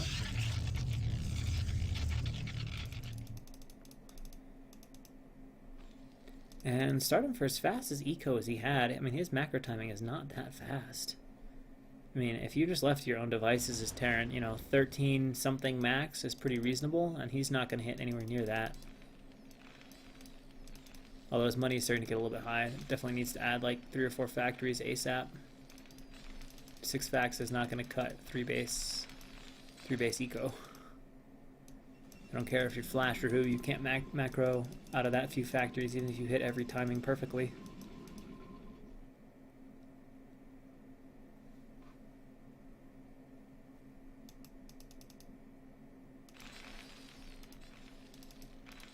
Alright, there we go, get another factory. That is a huge wall of factories. Dot, dot, dot, dot, dot, dot. Alright, so Protoss now has some Templars in this army, and has a pretty decent sized army, but so does Stardom, who actually is already at 2 groups of tanks. This army is going to have a disgusting number of tanks by the time he maxes. An absolutely disgusting number of tanks. I mean, it could easily have like 3 groups of tanks, which is just terrifying to try to attack. Literally everything just starts to melt before you get near it. You almost can't fight it.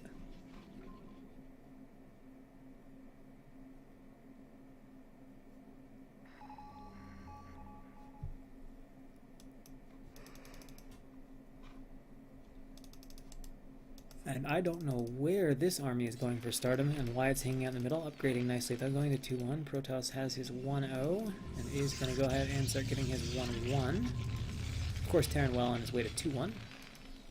And Ark is thinking about it. He's thinking about it. Definitely going to mine clear. Now, when those first tank shots start to hit, we'll say, is he committing to this? Is he committing to this? It looks like he's committing to this. And he does not have... His Zealots are pretty far back. Coming in here now. Stardom has everything sieged up, though. It's usually pretty hard to attack a Terran position like this. Look at all these tanks over here. He might open himself up a path to the natural, but Stardom is actually already sieged up over there. And yeah, Ark is going to try to take some stuff this way and break, but he will not break the tank line this way, so he's going to lose a ton of Dragoons, and actually he's losing everything over here. This is not what you want as Protoss. Everything melting for Arctimes, and look how fast Stardom is unsieging. I think he is going to go directly for the counter. Oh, Templar does get 1 storm. And he is going to just come right across the map. And there are like 6 units here from Ark.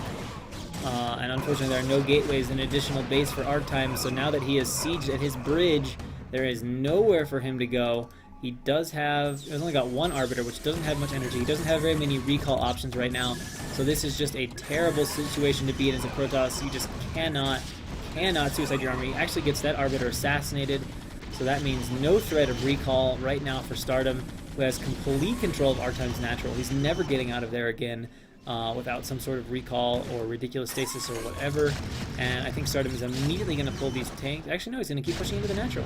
I thought he was going to pull the tanks and go kill another base, but Ark knows it and says GG. Stardom quickly takes that group. So yeah, there you go. If you guys were looking for how to respond to a 12 nex, that is one of the ways to get it done. Just go ahead and mine, double expand, make SCVs, and build a big army. And then, as a bonus, Protoss can attack into it and suicide. Alright, so I'm going to use the bathroom really quick, and then we'll go into our last group of the day.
All right, gentlemen. Let's do it. No, he's not saying. What he's saying is that there's no like bonuses to getting armor until you have +3.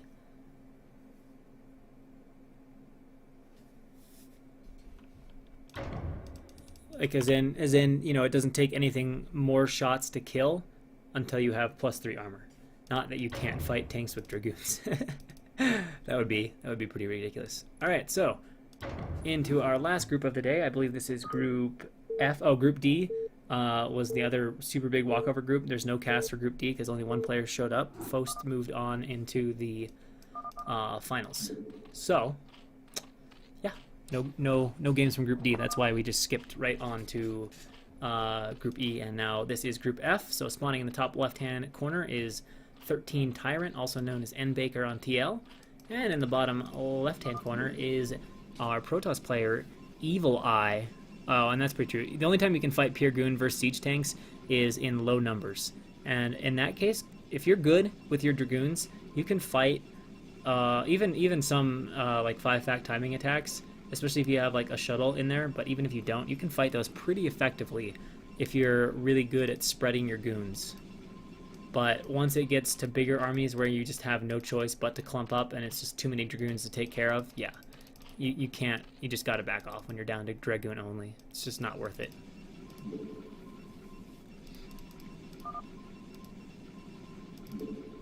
Ruskig, I'm pretty sure that would be true for a lot of people. But there are also a lot of people watching this that are pretty new Brood War players, and they might not have realized that. They might think you need to keep trying to push through Terran or whatever, so keep in mind the audience for the cast, and that's not necessarily information that's self-obvious to people that are totally new to the game. Alright, so, probe going out, has the pylon down, awfully close to the wall though. What's he gonna do? Gateway? Oh no! It's better. It's better. In fact, it might even be loose on this side if you do gateway. Standards do 4-tier in the gate there. Leave the hole in the middle. I wonder if he can fit 2 rows of cannons. If he can't fit the cannons in, then if he can't fit cannons here, I think this wall is horrible. If he can, I think it's fine. Or sorry, not this wall. This pylon placement. And this forge, I'm a little sketched out about. I'm pretty sure there's something leaky about this wall if you do it this way. Alright, and Zerg is going to go ahead and take a hatch. That is a weird hatch timing. So it's like overpool, but with a fast hatchery. And some lings here for N Baker. N Baker, I don't know how strong of a player N Baker is. And Evil Eye, I believe, is actually either really close to or has hit C rank.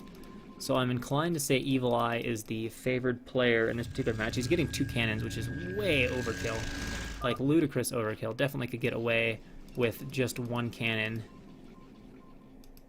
Yeah, okay, so Babbo's saying gate on the left leaks, and I thought that was the case. So in other words, if you run a bunch of lings, like, you know, speedling run by, make a gateway here, it's tight. Nope, the speedlings just blast through here right into your main.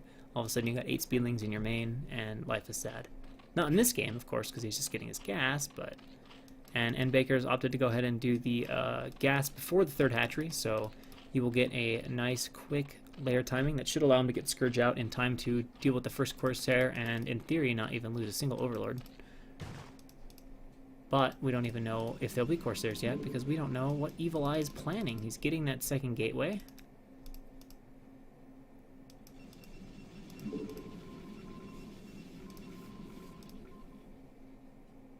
And this probe is going to keep... Wait, oh, maybe he's just sending out a probe early so he can come back in later, not confident enough in his mechanics. I'm having a hard time believing his APM is going to stay at this the entire game, because I know he's C-C rank, and I don't believe you can be C-C with 70 APM. 110, 100, 120, maybe, but 70? If it stays at 70, I will eat a sock or something. Because that would be insane. But that definitely explains why the probe wasn't being kept alive. And going ahead and getting out our Overlord and getting some Ling speed. A few Lings hanging on the ramp. Probe is going to come in, but he's seen it. So he has seen the third base, but the Lings are still nicely on the ramp blocking. And from there, will he get in? Will the Lings kind of pop off the ramp and let him in? Oh, what?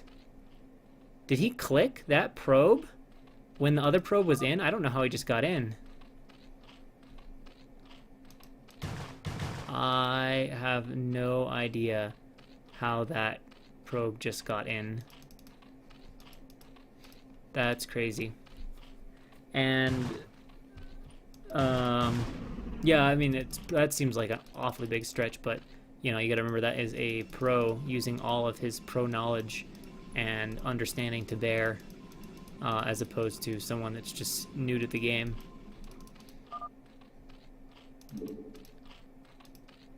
Yeah, that must be what was happening. He must have clicked that probe to come in the second the other one was dying. But I thought it had died before this probe started to move. Obviously, that's not the case. So we're going to get a second gateway and a citadel. And we're going to play Stargateless. I'm going to get the Dragoon out to kill the Overlord, but of course he knows there's no Stargate now. So probably we'll see a Muta response here from N-Baker, I would think. And he does have the second gas. So that's a little scary. The Spire's almost done. He made a few too many Lings, I would say. Yeah, I know what you're talking about. But I mean, I thought it moved like well after. So he's going for +1 speed lots, which is notoriously bad against Mutalisks. 2 Zealots have snuck out though, and that is wonderfully obnoxious. Wonderfully obnoxious. But there are a bunch of speedlings, and he's just going to go right behind the minerals, which is also super annoying. There we go, trying to surround these guys from both sides. And gonna eventually, I think he's going to be able to... Actually, I don't know if he's going to have enough to kill them. Backing off for a second, popping a few more Lings. But doesn't have to stress about them too much. Is he going to make Mutalisk? Yes, he is. I totally agree with that decision. He's going to have to cannon up like crazy here pretty soon. Especially because this is 2-gas Muta. Like, he should have the ability to make a decent number of Mutalisks. Alright, so he's getting out 5-6. Can he run in there? He can run in there and snipe one cannon and cause absolute nightmares. I'd like to see him finally get rid of these Zealots. Both players just kind of ignoring their Zealots. Alright, so one cannon, like I said, one cannon is definitely killable. We'll see if N-Baker, with 5 or 6 mutas, you can absolutely take it out. So we'll see if N-Baker does that. Because there's only one Dragoon, although he might get pulled back with the speed lots. Yeah. Big runs in and kills the cannon. The speed lots are going to charge out. This is for technically C- and under. Although C's might still be allowed. He's just microing the probes down. Oh my gosh, there's like no cannons here at all. This is also a really bad cannon placement, if anyone's wondering. It's so easy to cliff kill. Alright, oh, please don't run out this way. What are you doing? Oh dear God. That is going to suddenly make this attack really... Oh, he's made a few more back at home. Alright, so this is the, oh my god, there's mutas, I need to get them out of my door and buy time Zealot attack. So charging in here, he's going to take down the Sunken Colony. And it will probably do a lot of damage though, because he lost a lot of his mutas. He's only got 6 or 7 now. He should be adding cannons. Yes, he's absolutely adding panic cannons. And presumably morphing an Archon. These Zealots are going to do a lot of damage to these drones though. A lot of drones going to die. He's definitely going to kill the Spire, so that's going to be it on the Muta. Although...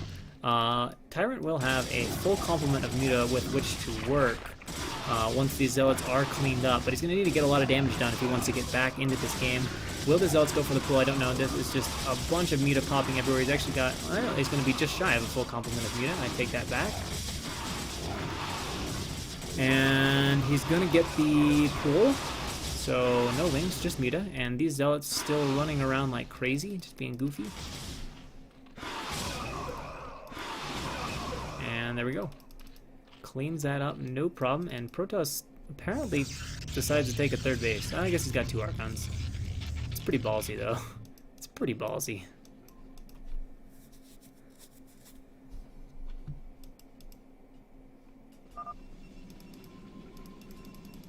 Oh, well. If it shuts down, then I can just go to LAN UDP, and I will have no problems. But that is good to know. Is it the end of the season?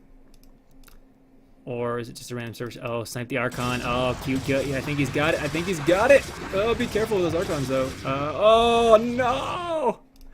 Oh, he can get it, though. He can get it. There we go. Boom. All right, so he's reduced it down to 1 Archon, but he's going to need to micro carefully against his Archon, and by micro carefully, I mean split up, as the second wave of pressure here from Evil Eye now coming in. Oh, Jesus, that is GG. Can't do that. Can't do that. I don't know what that was. I don't know what that was. He could have definitely held that, but he just kind of AFK'd his mutas.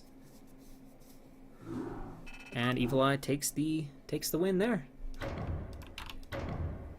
So we will go into the winner's match, which is Evil Eye against whoever got the walkover.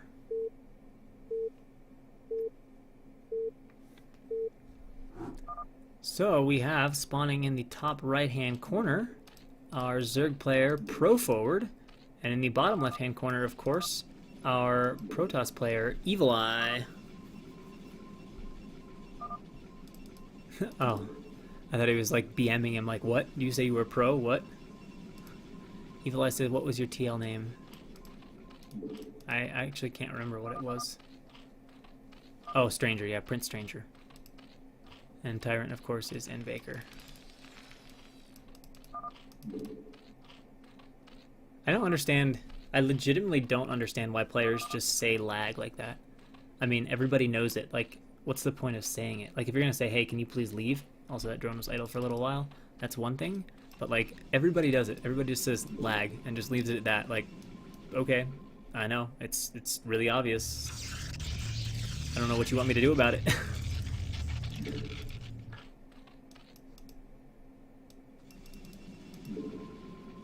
It's kind of like walking into a cafeteria and being like, food.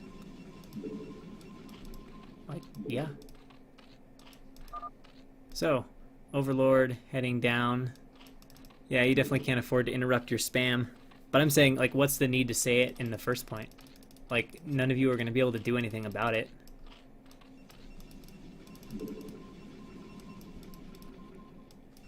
Alright, probe going out. Gonna make the forge. Nice forge timing. He doesn't rush the forge out. You don't really have to rush it out at 10. You can wait a bit later and comfortably make the forge. Is he gonna make it in the... No! Stop putting it on that side of the wall!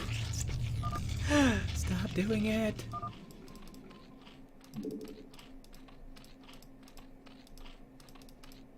Alright, and we're getting the spawning pool.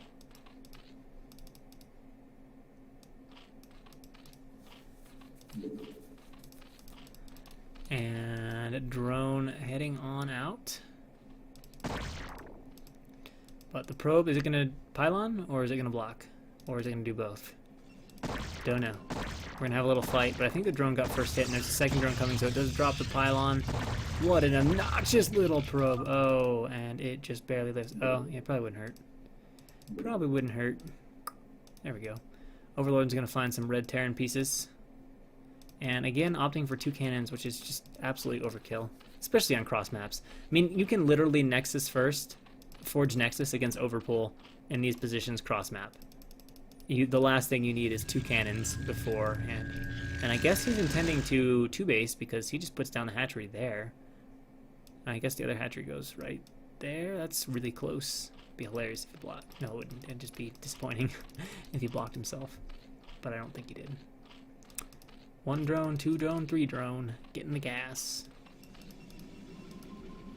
Nexus on the way for Evil Eye. And Pro Forward has... Oh, he made a lot of lings though, but so that's a little bit better for Evil Eye, but it's still not necessary to get 2 cannons under any circumstances. I guess maybe with this crappy wall. Maybe that's why he makes 2 cannons, because the wall is crappy. And he's tired of lings running by, so he's like, oh, I'll build 2 cannons, and then they can't do it as easily. Of course, if it was speedlings, then it would be different.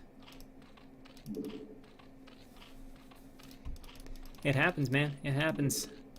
Especially when you're just adjusting to playing in tournament games again. It's a little different feeling. I was pretty pretty nervous in mine as well. Although I don't think your particular game has been casted today, Awerty. What group are you in? I can tell you if it's been casted, but I don't think so. Alright, here come the Lings. They attack the Forge, so obviously this will do nothing, and he loses a bunch of them for no real reason.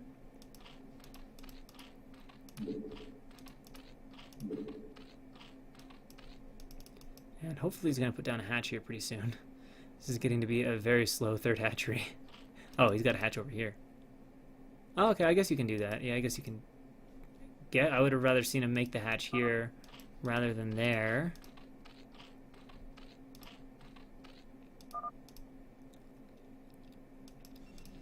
Lucky Noob wants me to say his name. Well, I just said his name. Well, Lucky Noob. And are we going to make a fourth hatch? Yeah, I'm not sure. I don't mind from the... There's... oh. Okay. Okay, that could be obnoxious. That's pretty cute, and it could turn out to be super obnoxious.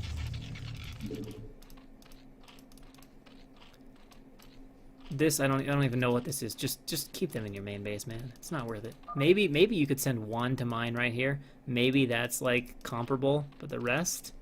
Did he make more Lings? No, they're all down here. Oh, this is gonna be a little bit scary. If you made 3 cannons, for sure the hatch is dead. It's gonna be interesting to see if he can save the hatch with 2 cannons. He obviously is gonna start to see them now and be like, oh my god, what has happened? He needs to make a sunken if he wants to try to live and survive this hatchery. This hatchery and keep this hatchery alive. Oh, the Lings are not going to kill this cannon at all, and it's going to be a while before he has more Lings. Oh, and there's a Zealot harassing. Look at this. This is cute by Evil Eye. Everything going nicely coordinated for him. Nope, the drone goes down and does manage to kill the Zealot, but that has more than delayed the hatchery, which is 100% dead at this point in time. So that is a very unfortunate start by Pro Forward. It's going to be completely sad about this. I actually tend to send Overlords to this hatchery just for that reason. I hate it when this stuff happens. Oh, that drone just disappears. And the larva's down, so all that remains is a sunken colony.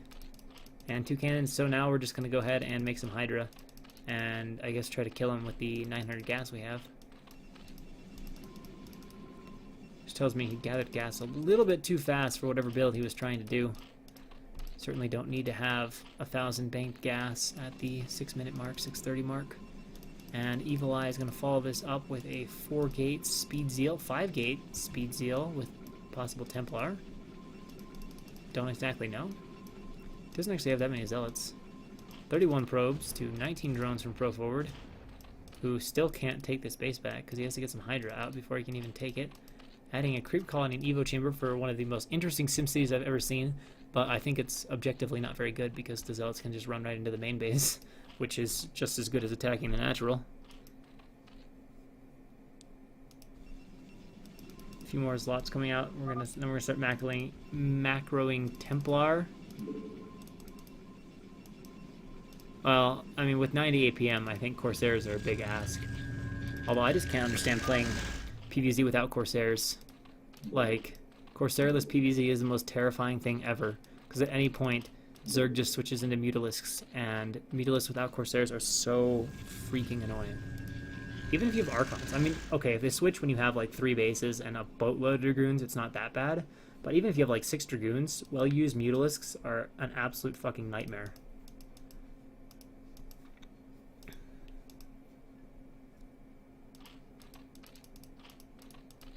So, Evil Eye coming across the map with some Zlots. And here we go. Charging on in. And he might just have enough to bust this right down right now, especially if he reinforces it. All the Hydra down now. He's going to run into the main. Is he going to take it? Yeah, he's going to do it. I think he's going to go to the main. He's going to snipe the Hydra first, and he's going to go straight to the main. Here we go. We've got 4 Zlots in the main. With no Hydra, he's pulling all of his drones here. He's going to go for the den? That's going to be so annoying, though, if he blocks the Hydra upgrades. This is going to be pretty close on speed. I think it's... I can't call it. He gets speed. He got speed. Alright. Hydra's down. He did get his Hydra speed, so at least he has some mobility. But these lots are wrecking the man, and Pro Forward says, GG. And we will go into our final game.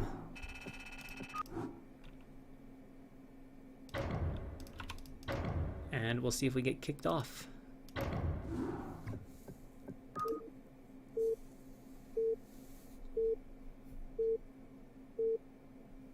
So, spawning in the bottom right-hand corner as our yellow Zerg, we have Pro Forward, and then in the bottom left-hand corner as our blue Zerg, we have Tyrant. So. And Baker against Prince Stranger on TL. And in ZVZ for all the marbles, well, for some of the marbles, I guess I shouldn't say all the marbles, because while the loser of this, well, no, actually, let's see. Yeah, the loser of this is eliminated from the round of 16, but the winner is not going to go for sure into the round of 16. He has to fall to the second group stage. Basically, the way it was structured, because we had a lot of extra groups, is instead of 1, 2 advance, 3 and 4 eliminated, it was 1 advances, 2 goes to a second group stage, and then 3 and 4 are eliminated. So this is basically playing to have the chance to continue on into and fight for your way into the round of 16 of the CPL ranking tour proper. And what does the L stand for? It stands for lucid, as in lucid dreaming. Because when I made it, I was a arrogant freshman that was cocky or something like that. Yeah. Jealous has me covered, though. Jealous has me covered.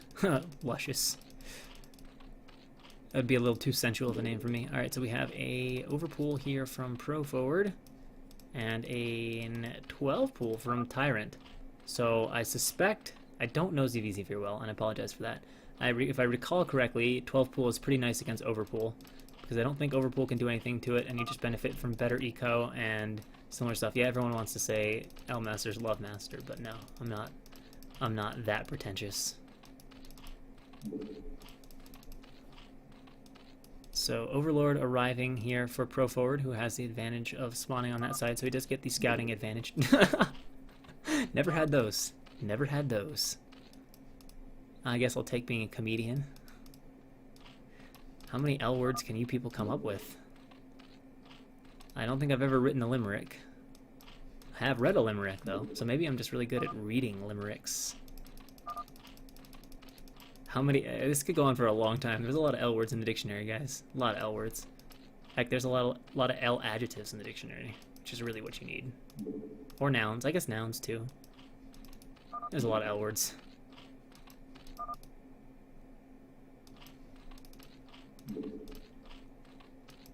Alright, so we have 6 Zerglings coming across the map. We opted for speed before lair. Lair should start anytime now. He does have 100 gas. Needs to get that lair going. Or maybe he's just going to be aggressive with the speed. But of course there are... Needs to be careful with one ling out in the open as these guys come in right now. He's really delaying his lair. And actually adding a creep colony right now. Oh, what is this? What is this? He runs right into the main. He runs right past the lings. Speed should be kicking in, right? How close are we? Oh, we got a long ways. Oh, okay, so this is just going to be no big deal to clean up. Will he get a drone? It looks like he'll get one. No? Oh, okay, he'll get one. But then he will get... Oh, he tries to run away and just gets murdered. So he's streaming in lings, but it's not going very well right now for Pro Forward. Trying to hide 2 up here, which isn't a terrible idea. And this one here, I've never even dreamed of getting behind a car like that. Alright, so he cleans that up, goes immediately to his lair, which is a little bit... Oh, he went for link speed first, but he still missed his lair a little bit in the micro frenzy. And of course, with speed done for both players now, the defense for Tyrant should be fine, and Pro Forward is going to be forced back into his natural. He does run these 2 lings in, so that is pretty cute.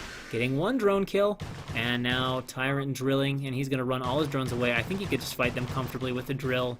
Turn him around now. Turn him around. Turn him around. Okay, I guess we're just going to go mine for the natural. There we go. Okay, or the ramp. There's a few ways to do this. Looks like he's finally killed those off. On his way to lair. What is the difference in the lair timing? Actually, both players have like almost identically timed lairs, and they actually come out of this with identical eco. But there is one big difference, and that is the fact that Tyrant has a second hatchery for larva, which is basically you can think of as a resource in ZVZ. So he has a significant larva advantage here, and he will also have a much easier access to second gas if he so desires. And I think the pool might not be protected by the sunken. Oh, he's running in here. This is a little crazy from Tyrant. A little crazy, but he backs off after losing, looks like 2 lings. Alright, so he's getting his Spire. Do we have a Spire coming down from Tyrant, from Endbaker? Needs to get that Spire down or else we could run into some Muta problems. But I guess he's a little bit income starved. Alright, we should see the Spire. I hate these kind of Spire positionings though. They're so vulnerable to Ling snipes. Now maybe he's just feeling totally safe because he's got two hatch to make larva from. He's not worried about it. But man, a Spire positioned right there is really dangerous, really vulnerable to Ling snipes. He's actually getting an Evo chamber. Just interesting choice. Now, he won't be able to Ling snipe the Spire quite with this number of Lings, but he's going to try to get some drone kills. And it looks like he might get... No, it keeps looking like he's going to, but they just don't die. He gets close, but he has not gotten them. Pro Forward actually is getting to the better economy now. 2 more drones, but again, a significant larva advantage here for Tyrant. So he's going to see that Spire is almost done, but the Spire timing is close enough that Muta from Pro Forward cannot reach Tyrant's base before Tyrant has Muta of his own out. But he's still nervous enough that he is going to go ahead and spore up at both of these bases, which I guess will allow him to drone decently hard behind it with his larva. He's actually only making Scourge. Oh man. Yeah, so Pro Forward, so Tyrant's going to be able to drone nicely if he recognizes what's going on. Doesn't have to keep spamming Lings. There we go. Already adding on a few more drones. Spire's done. Doesn't actually have enough money to make Mutalisks, but he doesn't actually have to risk. Yeah, and he is making a few more drones, so I like that. We have the Scourge army here from Pro Forward. I don't know exactly why he opted to make Scourge, and especially... Oh, he wanted to kill an Overlord, I guess, but that totally backfired. So that was just a waste of like 150 gas down the drain. And he is going to double spore even after seeing Scourge. That's overkill, man. That's overkill. You just saw the guy attack you with Scourge. He's got like 1 Muta. Literally 1 Mutalisk. And he's got 800 minerals.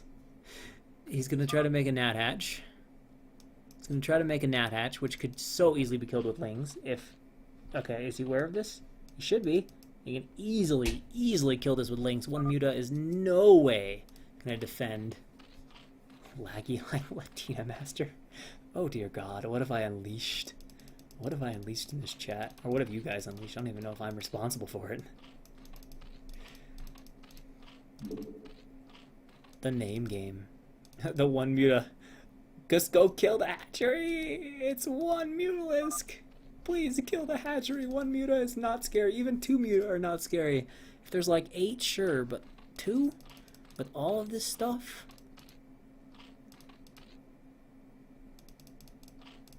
Alright, continuing to drone now, going up to 14 drones versus 10. So now definitely the better economy from Tyrant. Finally a few Lings are going to be coming out here. Pro Forward could actually throw down a 3rd hatch. There's no way he can spend that money as he currently has it. And it wouldn't hurt him to throw it down since he has the extra bank. And these Lings heading out to the front. And we're just kind of in a ZVZ lull period, where both players are kind of making some units and deciding how they want to play this match out. I do think it's a missed opportunity from Tyrant. Okay, he's going to throw it on 3rd hatch. He had a definite opportunity where he could have easily killed the Nat Hatch. Didn't recognize it. Oh, sweet lord. Oh god. Oh god. This is what sucks when you have 2 Muta. Or actually there's 3, but still. Oh, you got... What is this? What is this? Chase him, click him, click him. See if he can micro. See if he can do the patrol micro. Okay, just eats 1 Scourge. And the other Scourge are just like, I don't even know. They're confused, man. I lost my connection to Battle.net, but the game itself is still alive. So whoever's talking about the server reset was probably correct. Now he's got enough to start to micro against them, but he eats all of them. Oh, okay, all but 1. Painful. At some point here, we will see Mutalisks begin to get made from Tyrant as well, who has spored hardcore up. And and still should be at that drone advantage. 15 drones against just the 11 for forward.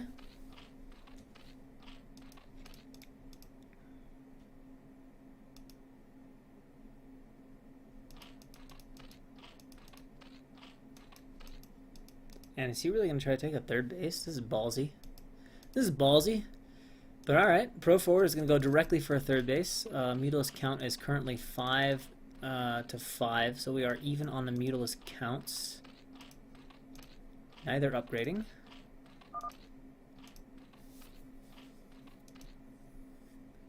Food, yeah, I want food. I'm really hungry. I already rode my bike for like 3 hours today.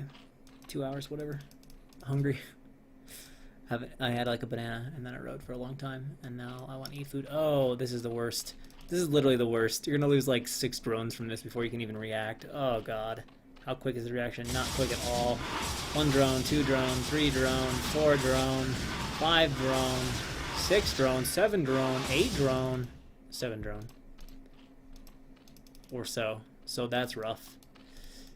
Economy just got decimated. Now the Lings are running in here, but they're... Oh, that was a really nice way to go back to the ramp, but then he lost the blocking of it. But the 1 Ling is not an issue. So that does get cleaned up here by Tyrant.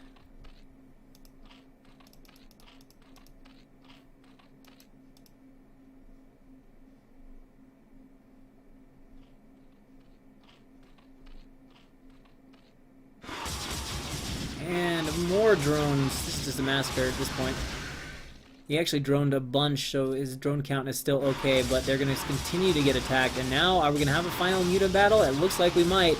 N. Baker is feeling confident in his Muta Micro. Overlords are going to absorb a little bit of the splash, but I think there's just a huge Muta advantage right now. There are actually 11 Mutas here right now for N. Baker, so no way for Pro Forward to win this fight. And we know how ZVs end at this point. And there it is. Tyrant advances second from the group. So Evil Eye into the round of 16, Tyrant into the second group stage. And that will be all for today, gentlemen. I can tell you the next cast of the groups coming up, I think is groups A and B, is going to be done by our local friend Trapped in Sea, otherwise known as Jealous or Babbo or a bunch of other names. And he will be casting, I believe, on Friday at like 21 Eastern time. So what is that, like 9 Eastern this Friday, so 2 days from now. So we can get ready for that. And for the remaining games, I don't know. Red Axis was maybe going to cast a few, but I don't know if he's figured that out yet. So stay tuned for that. And of course, thanks to all the players for playing, and thanks to the coaches for helping make this league a possibility. And I will see you all next time. Thanks for watching.